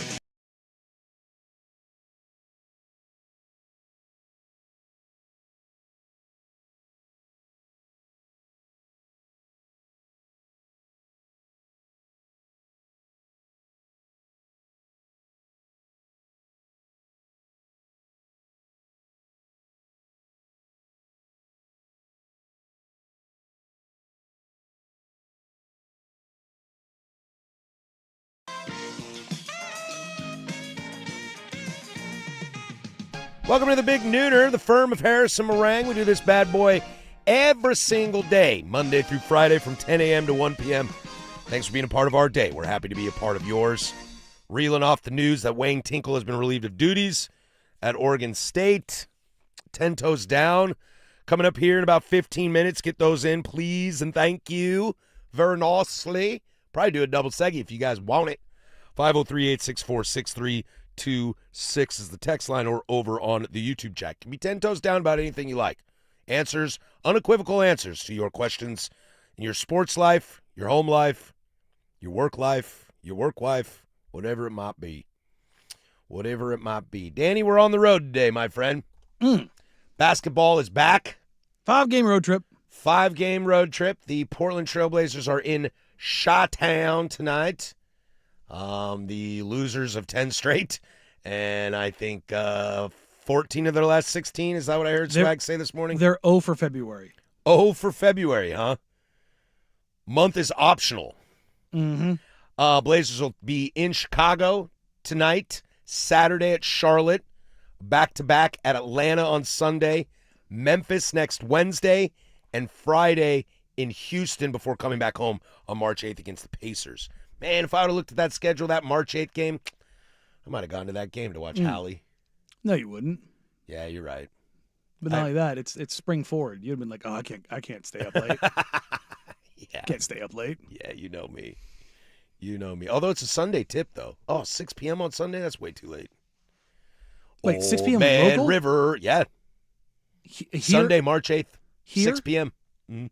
What? Yeah. Where's the Blazer Sunday Family Fun Day? God, I love those. Although, Man River. you know what time I'm working on Saturday? What? 10 in the morning. Why? That's when the game starts against the Hornets. This set. Oh, it does. Oh. Brutal. Who did that? I don't know. Oh, man. I mean, at least it's early. It's hard enough to get you here by 10 a.m. I know, right? And this is easy. Yeah. And actually, I have to go further for that. Let's see. News just broke that Donovan Clingan questionable tonight with an illness. Dude, I'm starting to question. I mean, it's not like the Bulls have a center, so. You know that Smash Mouth song, Walking on the Sun? Feels like we're starting to steer a little bit. I mean, you just kind of see where things go. You just see where things go. That's all it is. I wonder, you know what? Let me pull up the Bulls injury report for tonight. Dude, I don't even know, after the trade deadline, I don't even know who's on Chicago anymore. So, Anthony's out because he's got the fractured left wrist. I clicked on the Chicago Bulls homepage, and it was just a picture of Cade Cunningham. Ooh, my boy Zach Collins. What up, bro? $18 million? They pay Zach Collins $18 million? It's a weird contract. But, yeah, and Zach had... Whoa. He's out for the season. Well, I mean, that doesn't surprise me. No, he got shut down 5 days ago? Oh, okay. For a sprained toe. He's having surgery on a sprained toe. Ba-dun-dun-dun-dun. Ba-dun-dun-dun-dun. Yeah. I just need that drop now. Yeah. I mean, look, shout out to Zach. Keeps getting his bag. Obviously, Ant's out with a broken wrist. Jalen Smith is doubtful. Is Giddey available? He's not on the injury report. Okay. So there's one. Yeah. Dude, Ant's the highest paid player on that team. That's crazy. Patrick Williams is day-to-day. So, and then Jaden Ivey's been out for a couple of weeks with a knee. Sexton available? Yeah, Sexton's available. Buzelis is available. Dillingham's available. Trey Jones is available.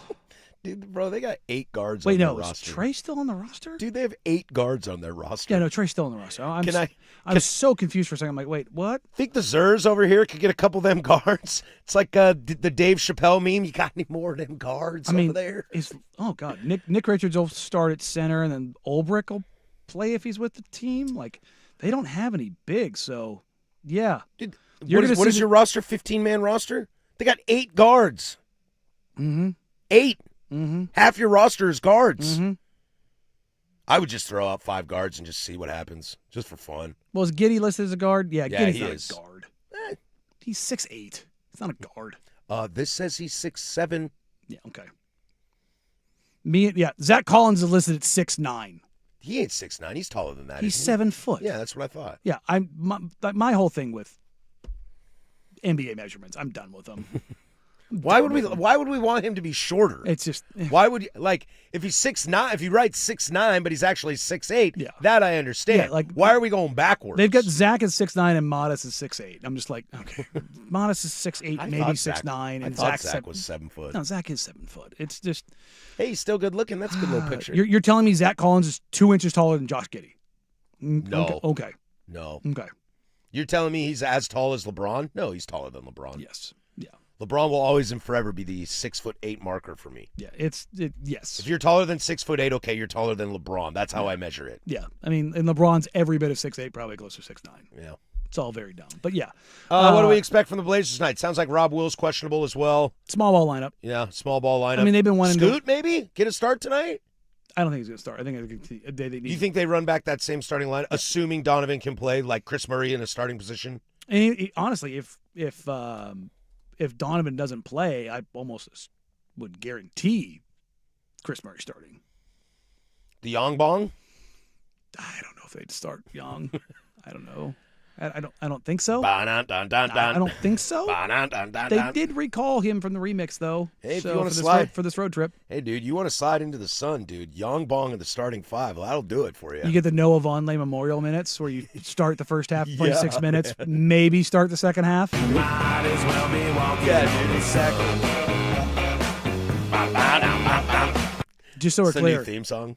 The NFL Combine is officially underway. We have the first 40-yard time registered by a big old boy. What do you run? Big boy running. 5:05. Dude, that smokes me. I smokes me. I love watching. The dude's got 250 pounds on me, and he's a D lineman. How many pounds on you? 250. Yeah, man, I'm skinny. I think he was like 313. So how many pounds on you? 250. Okay. Sounds about right. Sounds about right. Yeah, okay, maybe 225. There you go. Oh, buddy. Ooh. Oh, I thought big. I love watching big guys run because, especially like the D linemen.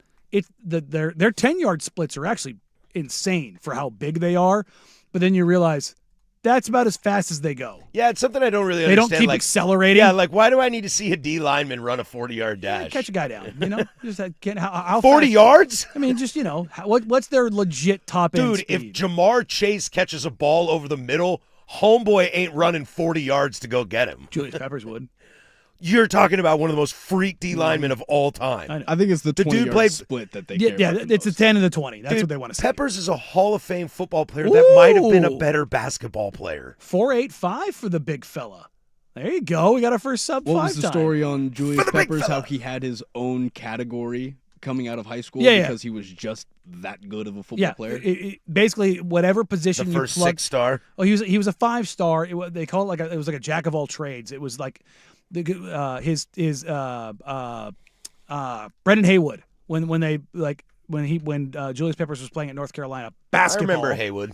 Yeah, they were like, oh, you're a pretty good basketball player. Like, and he was Do you like, play any other sports? They were like, he was like, yeah, no, football's my sport. And he goes, we looked him up, and we go, we couldn't find you anywhere. He goes, he flipped the page, and he goes, right here, and it was his own page. It was his own, I think he was the number 1 rated running back, the number 1 rated edge rusher, the number 1 rated linebacker, number 1 rated tight end. Like it was like 5 different positions. He rushed for 3,500 yards and 46 touchdowns and was named the NCHSAA Male Athlete of the Year. The number 1 high school one player. That's one season, 3,600 yards and 40 touchdowns? I believe so, yeah, in 1998. What? Yeah. Julius Peppers was the freak of freaks. It took me by surprise, I must say. Ain't that true? I didn't know you could have those kind of stats. Yeah, he also won the first ever team state championship in 1998 as a part of the 4x4. Sprinter. I told you, he might be a better basketball player than he is a football player. No. I know. No. Scored 1,600 career points, securing over 950 rebounds. Yeah, he was almost a 1,500, 1,000 guy in basketball. Do you think he went to North Carolina because he wanted to play basketball too at North Carolina? Why did he go to North Carolina? Bagman. Well, I'm sure they paid him, yeah. North Carolina football. But North Carolina basketball. Yeah, I know, but he went there to play football. Do you double dip? Like if you... yeah, absolutely. Yeah. Back then? Yes. Yeah, if Reggie plays basketball too, he gets another $750K? Yes. Yeah. 100%. I think so. I think you have to. Yes. Roy Will, you want me to play basketball? Roy Will wasn't there with Peppers, was he? No, it was still. That's still Dean, isn't it? He's right on the edge. Right on the edge. Dean was. No, I think that might be Roy. 98. Was Roy? Well, no, Roy's at Kansas when they lose to Melo, right? And that's 03 or 02, excuse me. No, it's 02. Roy Will's at Kansas, isn't he? Oh God, it was Guthridge. Oh, It was Guthridge Yeah. before Doherty was hired in 2000. Oh, that's a dark time. Yeah. Doherty, I remember those years too. Yeah, the Dean to Roy years is pretty decent sized I gap. always forget that. Pretty decent sized gap. I think I do that on purpose. I think Carolina fans do that on purpose right? too. Oof, that's tough. Yeah. Old Dean, huh? I'm gonna be like you during Champions League now. Just staring at dudes in their underwear. Yeah, dude. Big old boys are running. Zane Durant, the D tackle from Penn State, ran a 4.76. That's moving, dog. Looking at the smile on your face right now. 300 pounds running like a 4.76. Kid just got one of those giant lollipops. And they just panned to Jim Harbaugh, and he's got his feet up on the railing, like, I like that. Yeah. All right, we come back. It's everybody's favorite 10 Toes Down. Get yours in, 503-864-6326, or over on the YouTubes. We'll go there next. 105.1 FM and 1080 AM. Might as well be walking on the sun. Congratulations.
All right, this 10 Toes Down. We do it every single Thursday at 12:15. Thanks for being with us. 10 Toes Down. No wishy-washy. No fence sitting over here. Unequivocal answers to the hard-hitting questions provided by you. I'm going to kind of steer us a little bit here off the grid for a moment. The report cards just came out from the NFLPA, the last time they will allow them. Do you know who the number one team is for the third year in a row? Hit me. 10 Toes Down, it's the Miami Dolphins. Players consistently describe the organization as the best in the NFL. I can't believe that. Well, I mean, when you look at the report card, it's not the organization. It's locker room, how they treat families, how they travel. You know, it's not living in Miami. Yeah. Like, oh, this is so bad. Da, da, da, da. 10 Toes Down, who do you think finished in last place? I saw it, so I cheated. You must atone. Shame. Shame. It is the Pittsburgh Steelers. Womp, womp, womp, womp. Does anybody actually have the link to it? I found it on the it's on ESPN.com. I have the report card for 2025, but I don't have the 2020. I have the report. I don't have the report card itself. Yeah, so I'm trying to find the report card. Do you have the report card? Because I scrolled through ESPN and they don't have the link to it. Oh no, I just have an article. Probably AI written. Yeah, so like the 2025 report card had the Dolphins as like, so these are the categories, right? Treatment of families, food, dining area, nutritionist, dietitian, locker room, training staff, weight room, strength coaches, team travel, head coach, team ownership. Miami Dolphins had A+ on team ownership, which is hilarious when you consider it Stephen Ross. Right? That's why I was shocked by it. Maybe he's really good to them. The Jets F last year, team ownership. 31st is the Arizona Cardinals. That one's not surprising. Nope. Cleveland Browns, number 30. You're bad if you're below Cleveland, guys. In the Steelers' locker room, which was graded an F, players reported that it only has 5 bathroom stalls for the entire team. Dang, dude. If you got a bad team dinner, dude, and we all got the BGs, that is a dangerous place. Mm-hmm. Like, if you're the punter and you're about to explosive diarrhea in your pants, now you got to go after. But the entire D line is in there, like Cam Hayward and Darnell Washington. Yeah, like I'm the punter, and Cam Hayward and I both look at each other, and we're both about to like explode. But there's only one stall open, bro. You better get in the shower because you ain't getting past Cam. 10 Toes Down. Our church has the annual chili cook-off in a couple weeks. While I make a great bowl of traditional chili, I feel that with stiff competition, I'm going to have to go outside the box to win. Planning on doing Indian-style, sautéed lamb, chickpeas, curry spices. Yes. 10 Toes Down, your favorite non-traditional take on chili. Yes. Yes. Just chili across the board. I hate when you do that. No. He said Indian style. Oh, I mean, yes. That sounds delicious. I'm in. I love Indian food. Lentils. I love like Madras lentils. Oh man, like that's my jam. Give me a little bit of naan to dip it. Oh yeah. I'm all. Yeah. Oh dude, Yeah, you can't cornbread that. You can't cornbread that chili. I mean, you could. You got to garlic naan that. I think you naan that. Oh yeah. no. I wouldn't put Fritos. I wouldn't put that chili on Fritos. I would. I would dip it in naan. Chili. I think you just got to stick with the. I mean, don't get me wrong. Naan is the the S+ tier, but do you give me some chili cheese Fritos? I don't like getting outside of what are cuisines. What are the spicy twists? The Fritos, you know what I'm talking about? Yeah, I know which one you're talking about. Twisters or something like that. Not just for dipping, just like throw them in there for some crunch. Yeah, I definitely love the crunch. Dude, 10 Toes Down, I never want chili without Fritos. I want a crunch. Some kind of crunch. I like gotta have it, man. Tortilla chip. Anything. The fried onions. But Fritos are literally made for chili. Oh, yeah. Here's one I'll throw on there, completely outside the box for you. The fried pickles. Oh, I could see that. Pickle chips. Oh. I could see that. Some favorite. My mouth just watered, bro. Some favorite I'm such a fat kid. I know, and I've got this like chicken yogurt veggie thing. And we had some pizza. Well, we did not. The building had some pizza. Not even lowercase. That kid's probably poorer than us. They don't He love needs us. food. No. That kid needs food. Yeah, you're right. I would don't. If there was one slice left, I would give it to the poor kid over Meanwhile, there. Joe Fisher's like, oh, there's one slice left. Yum. Just doxing Joe on the air right now. That's the power of the microphone.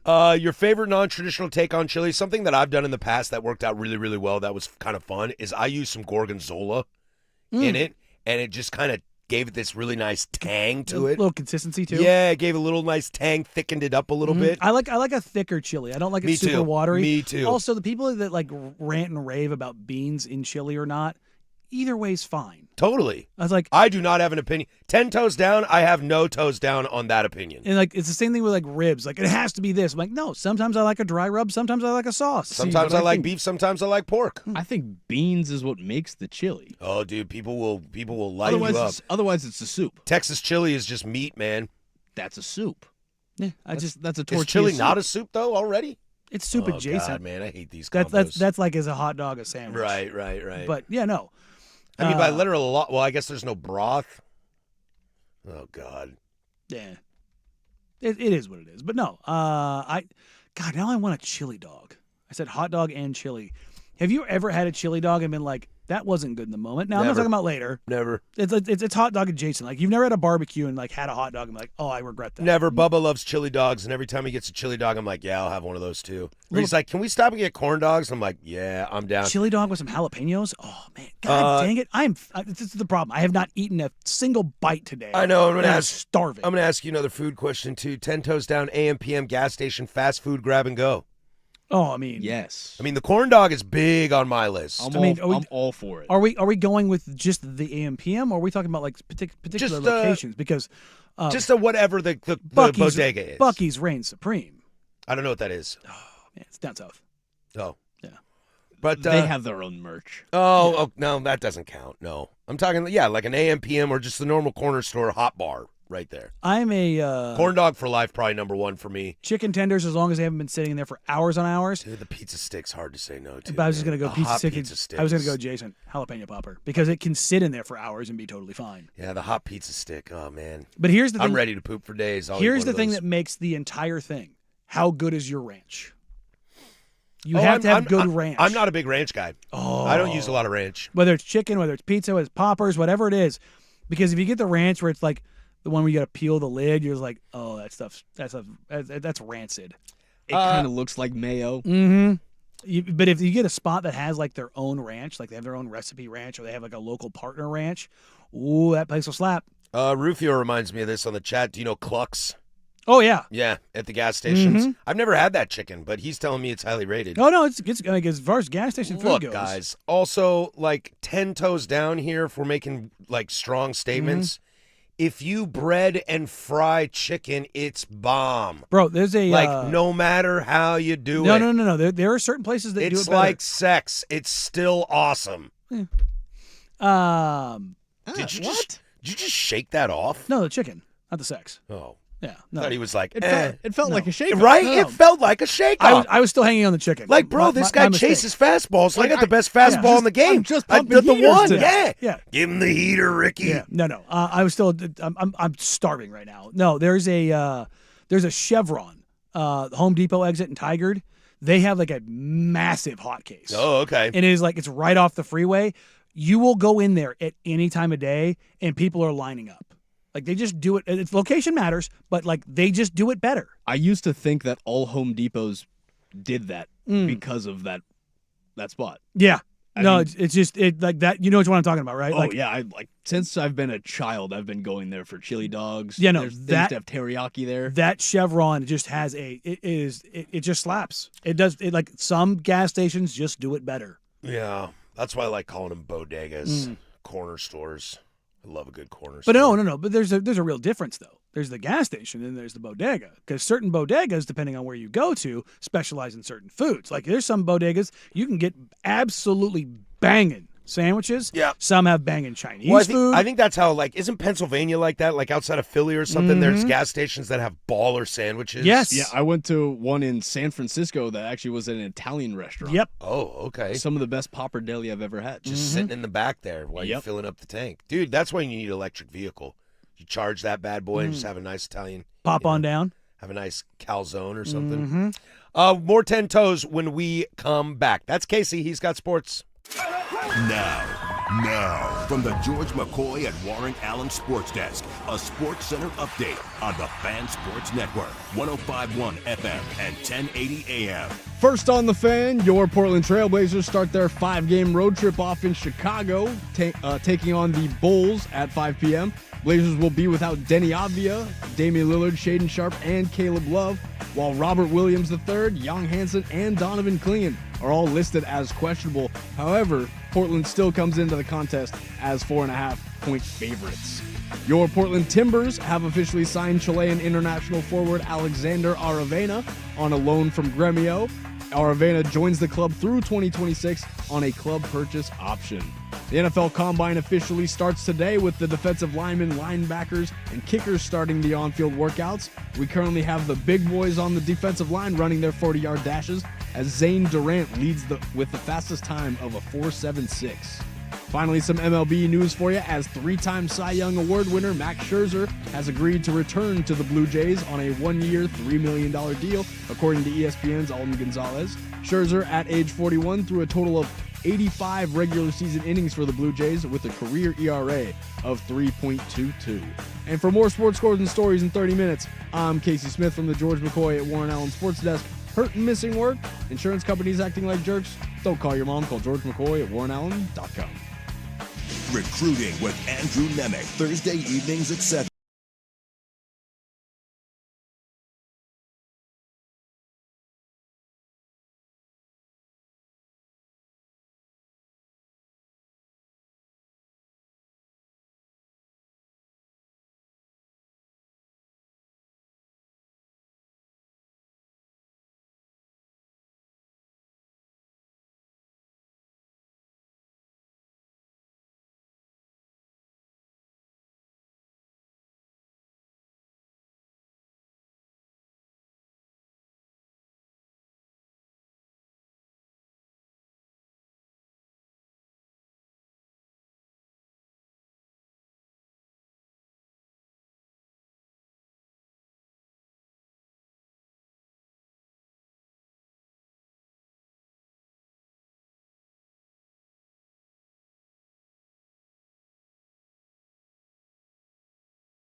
play me, baby, fall down, go boom. Closing arguments coming up next to send you on your way, but we're here on a 10 Toes Down Thursday, as we always are. I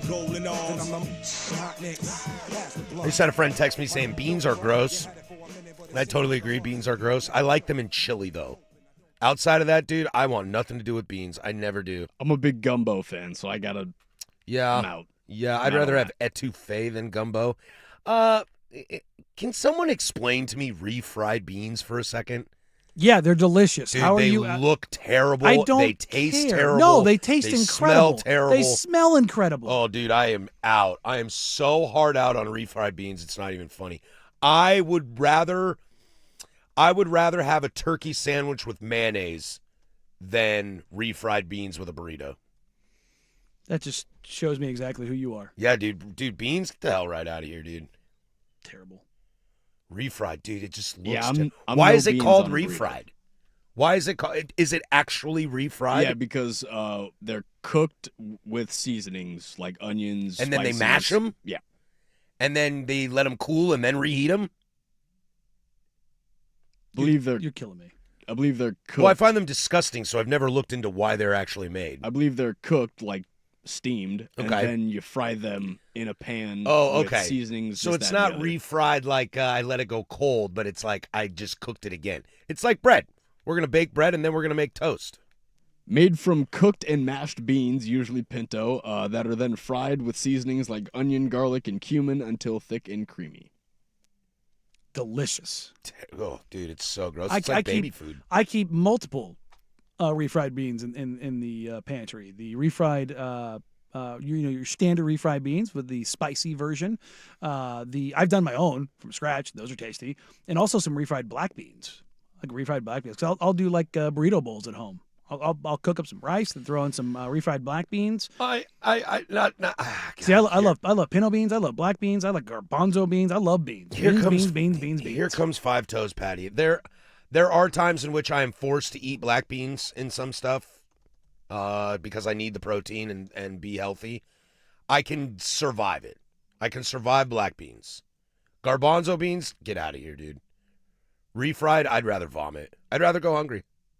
God, I love beans. 10 Toes Down, hockey is the best professional sport to watch live in the arena stadium. It's a decent argument.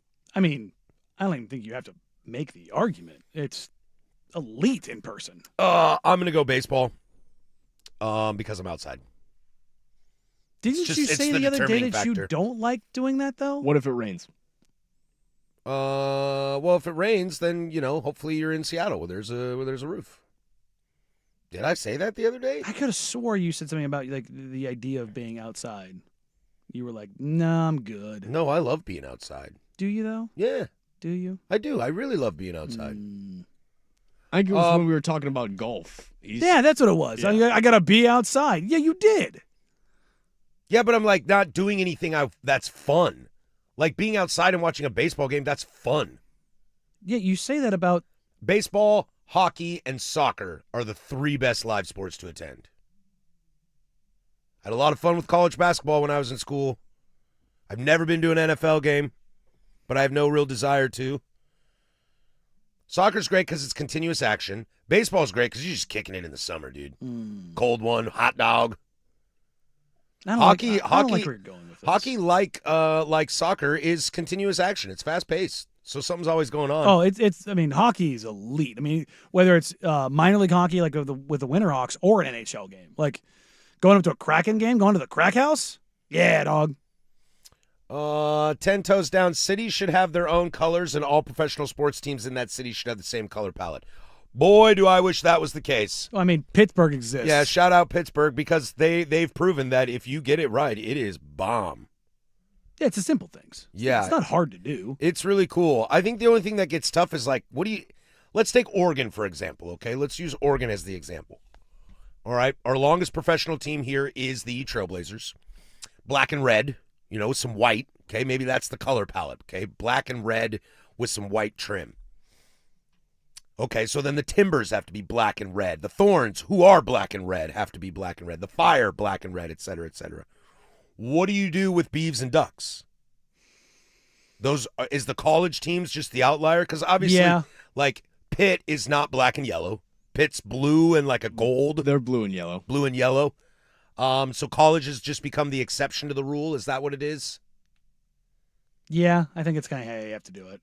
Or do you pick which school you like more? And they're the black and red? That'd be savage. Come on down, Willamette. Yeah, I don't know how you do that. But I do wish more sports cities were like that. I think it's cool. Like if everything in New York was black and white, like the pinstripes, you know? I mean, I think you'd rather go Or with the grays? I think you'd rather go with the orange of the Knicks, right? Blue of the Giants? Or would you just go black and white like the Nets? Or blue. Yeah. Blue and red. I mean, the Rangers are blue and red. Yeah, the blue. So are the Giants. And it's New York, America. The Dodgers were blue when they were in Brooklyn. Knicks got blue. That's what I'm saying. Yeah, I think blue might be that orange Knicks though is pretty iconic. Well, it's also the orange Mets as well. Oh, that's true. Blue and orange are the Mets. Yeah, I don't know. I love that Knicks orange. Orange is my favorite color. I don't know if you guys knew that. You never wear it. Orange is a tough color to pull off, man. Is it? It is very or is tough. It tough color. for you to pull off? I think it's a tough color for most people to pull off. During the summertime, I'll wear some orange. Well, you beeve, man. If you're a beeve, you rock orange all the time. Well, that and I have to look darker than the orange to wear it. That's the big issue. Yeah, sometimes it's the color scheme sometimes just isn't flattering on your skin. Yeah, I think that's why orange is tough. Well, what are you saying? You have the skin to pull it off? No, I don't. Maybe I can wear it pretty much any color. Oh, you think so? I do. Maybe we'll have a little summertime Fashion showdown. show? Little summertime showdown. Fashion show. What colors work best for you? I love orange, the color. It's my favorite fruit. It's my favorite fake candy flavor and my favorite soda flavor. Orange. Yeah, baby. Orange soda is elite. Grape's the worst, right? Grape's not. Grapes up there with the good ones. Oh, dude, that is a 10 toes. Grapes opposite up side. there with the good ones. My problem with grape sucks. Yeah, I don't like the fake grape flavor, and I think the biggest problem with fake grape flavor, it is the furthest from actually tasting like grapes. Oh, I'd argue cherry is. You think cherry's further away than actual cherries? Yeah. I'm sorry. I'd say There's a mango's thing the called most adjacent. Blue raspberry. Well, there are no such blue things raspberries. as blue raspberries. That is true, but I know what blue raspberry tastes like. See, that at least is its own flavor. That's just how that's how they, what was it, the distinction between cherry or strawberry. They just made it blue. Now it's blue raspberry. Yeah, what's the most adjacent to their taste? Because I land on mango. I mean, I think orange is pretty close. Strawberry's It's gotta super be- far off. It's got to be orange or anything citrus. Lemon. Lemon, maybe? Mango's a good call. Mango just always. You have a mango White Claw. I think that's pretty damn close to tasting like the mangoes. mango high chews. Peach is up there with mango Oh, as well. Peach too. Yeah. I get a lot of. I hate like peach candy tea flavor. Ooh, see, I'm down Like with peach the O's, like those O's. What's the other one? Peach rings. Peach rings. Dragon fruit is up there too, and passion fruit. You know, I don't know if I've ever had dragon fruit or passion fruit. Oh, really? Straight Dragon up. fruit, overrated. Passion fruit, fire. Any day of the week. Passion fruit green tea has become my latest kick. The girlfriend loves a boba. I'll get the. I don't even know what that is either, dude. I'm so dumb. Oh, dude. Maybe I am stupid. The passion fruit green tea with the boba crystals. Mm-hmm. They're like kind of chewy. I like those. We come back. Closing arguments send you on your way. That is 10 Toes Down. We do it every single Thursday. That's Danny. I'm Patrick. One more to go. 105.1 The Fan. It's time for Easy Play, brought to you by Home Z, making home improvement easy. Pass off. Fox. Clock at 3. Fox kept it alive. The floater. It's good. Mr. Fourth Quarter again. That's FanDuel right there on the call. De'Aaron Fox. Dude, they're pretty good. That's a pretty good team. You got a veteran like De'Aaron Fox on there helping with some of the kids. I think they got a chance to go pretty far. This Easy Play brought to you by HomeZ. Use HomeZ's online calculator. Estimate your project instantly. Make it easy. Call HomeZ. That's HOMZE. HomeZ.com. We just finished our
All right, that's going to do it for us here. Closing Arguments brought to you by Leskin Law. Visit leskinlaw.com for more information. So clean up here from 10 Toes Down. Banana's the worst fake flavor. That's a solid take. Although Case told me in the break he loves that flavor, and I think that's fine. No. Like that's fine. A banana ice cream, banana pudding. Like I was saying, your nana pudding. But like a banana runt. Do you like that banana flavor? I would leave those in the bag. That's what they're talking about. Banana is the worst fake flavor. But if you like that flavor, I think that's fine. Like banana Laffy Taffy is a lot. That's a lot. That's a lot of banana. Yeah. And it's not really banana. It's not good. No. Not great, Bob. No. That maybe is banana the furthest away from real flavor? Yeah. Unless you're making something like a banana cream pie. Grape is rough, man. Grape tastes like purple. Like if a color had a flavor, it's grape. Yeah. Yeah. No, I agree. I mean, orange I think is kind of the same way. Like everything orange is kind of orange. Well, green and lime. Yeah. Yeah. Yeah. I'm questioning everything about Harris. Sports host has never been to an NFL game. Mayo on a turkey sandwich is literally food lube for often dry turkey. Beans are one of the most versatile foods, but some refried beans are pretty awful. Amigo, I think we just live in different worlds. Your world sucks. Food lube is crazy. That's such a banger phrase. I do love some food lube. That is a banger phrase. I'm going to put that one in the bank. I'm going to remember that for the future. Food lube. I mean, isn't that basically what ranch is to most people? Mm-hmm. I would like some ranch with a side of French fries, please. Mm-hmm. Side of pizza with my ranch. Give me a dollop of that food lube. Yeah. Well, I mean, that's what I call cooking oils. Yes. I call cooking oils food lubes. Well, but I mean, that's actual food lubes. Yeah. You're like lubing the pan to be able to cook. Lube. What'd I say? Loop? No, I was just seeing how many times we could say lube. Oh. Sports cities versus colleges that are the same city. PSU and UP would have to be red, white, black. Yeah, fair. Fair. I always love the non-contextual texts when they say, you've had some bad takes, but this might be your worst. And it's like, was that me or was that Danny? I mean, we know where it landed. I know it was you. No. I don't know what it is, man. I promise you, Danny, I am not trying to be like a hipster or different. Oh, no, you don't have to try. There's no motivation behind it. I'm just telling you my honest truth, and I don't understand why I feel the way I feel and why it's so different than everybody else. Most people think I'm stupid. Most of my friends are like, dude, you're an idiot. I'm just, I run into people in public. They're like, dude, I'm so stoked you got that job. And I'm like, oh, thanks, man. I love this job. It's fantastic. My friends are like, why? Why? They're just looking at it as bro. I'm not listening to that. They're looking at it as outreach for the handicapped. Yeah, dude. I got a brand new show. I'm gonna talk for 3 hours. They're like, dude, I'm good. I'm good. I mean, I get the same thing. Like, it's like I have nothing against mayonnaise. If you like mayonnaise, good for you. I just don't like mayonnaise. I mean, everybody's like, dude, you're an idiot. Like, okay. If we ever want to have the pro mayonnaise debate, we'll just bring on Brooke Olsendam.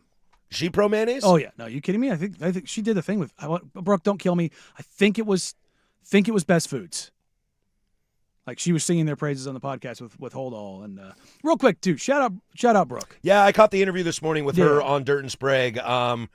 Dirt called her the Queen of Rip City, and I think that is such an apropos. And then Dirt asked the question, is there any celebrity in town, politician, news, sports, philanthropist, whatever, is there anybody with a higher approval rating than Brooke Olsendam? No. And I've never met Brooke, but obviously familiar with her work. Yeah, no. Brooke is amazing. I think my stepbrother is like second cousins with her or something. She's obviously just wrapping up Brooke Hearts Your Heart, her campaign she does every year in February. Crazy blood clot story. Yeah, Brooke. I'll read this real quick. Brooke put this out on socials the other day. It says, on that note, want to be transparent with you all. I will not be on this next road trip because, like Chris Bosch, I was diagnosed with blood clots and a pulmonary embolism last week. Was hospitalized for 3 days on blood thinning meds and hope to be back as soon as I can. I'll continue to say, listen to your body. Please take care of yourselves and your hearts, which pretty poignant considering what this month is for her and what she does for heart health and AEDs and everything else, considering what she went through. So, Brooke, get better. We miss you. We love you. Take care of yourself, and we'll see you back soon. Yeah, can't watch Blazers without Brooke. No. It's and that's no shot at anybody else over there. It's just Brooke is the queen of Rip City. Brooke's the queen. Let's see some last minute things to get to. The Jets and the Titans made a trade for two people I've never heard of. So good for them. Is everybody happy about this? I don't know. Did you know the state of Kansas said it's illegal to put ice cream on cherry pie? Really? Mm-hmm. Just cherry specifically or pie in general? It's also in West Virginia. It's illegal to fish while on a camel. Where? West Virginia. I mean, the camels aren't going to like the mountains, you know. Well, there's a farm in Wilsonville that has camels. Are they camels or the alpacas? No, these are camels. I'm pretty familiar with a camel. Okay. I think I might be a little bit more familiar with camels than you. Fake news. They made You're lying. Alpacas are like 4 feet tall. Camels are like 9 feet tall. There's a very stark difference between those two animals. With massive humps. Yeah, camels are like if you've never seen a moose, but you've seen a camel. Camels are like moose size. They're huge. They're huge. Oh, okay. All right. Camels are enormous, man. Zach on the YouTube says that his daughter, I know his daughter, she legit believes that Brooke is the queen of Rip City. I mean, like this royalty? is Wicked or something. Yeah. Like she's Ariana Grande. I mean, believe it. Yeah. I like Ariana Grande. She's a Disney princess. It's a pretty nice life to live. Brooke? Yeah. Yeah. I guarantee you that I am not the highest approval rating in this city. Oh, I know mine sucks. Yeah. Am I higher than you? Probably. Yeah, nice. Mine's low. I do the Timbers stuff now, man. Everybody loves Timbers. Is that what it is? No, it's just that I'm short. They don't just routinely get on the text line and tell us to shut up? Well, you more than me. No, with soccer. Oh, yeah, that's right. There it is. My two favorite sports are sports that everybody's like, bro, Shut not again. up. If this dude talks baseball one more time, I'm out of here. Weird. Hey, Kawhi Leonard's out tonight. What's Squeak say in basketball? If you guys rip on me 13 or 14 more times, I'm out of here. Mm-hmm. Closing arguments brought to you by Leskin Law. Visit LeskinLaw.com for more information. Leskin Law's one-day divorce mediation, peace treaties, not war plans. That'll do it for us. We'll catch you tomorrow. For Danny Meringue, that is Casey Smith over there. I am Patrick Harris. Go do something I would do. Bye.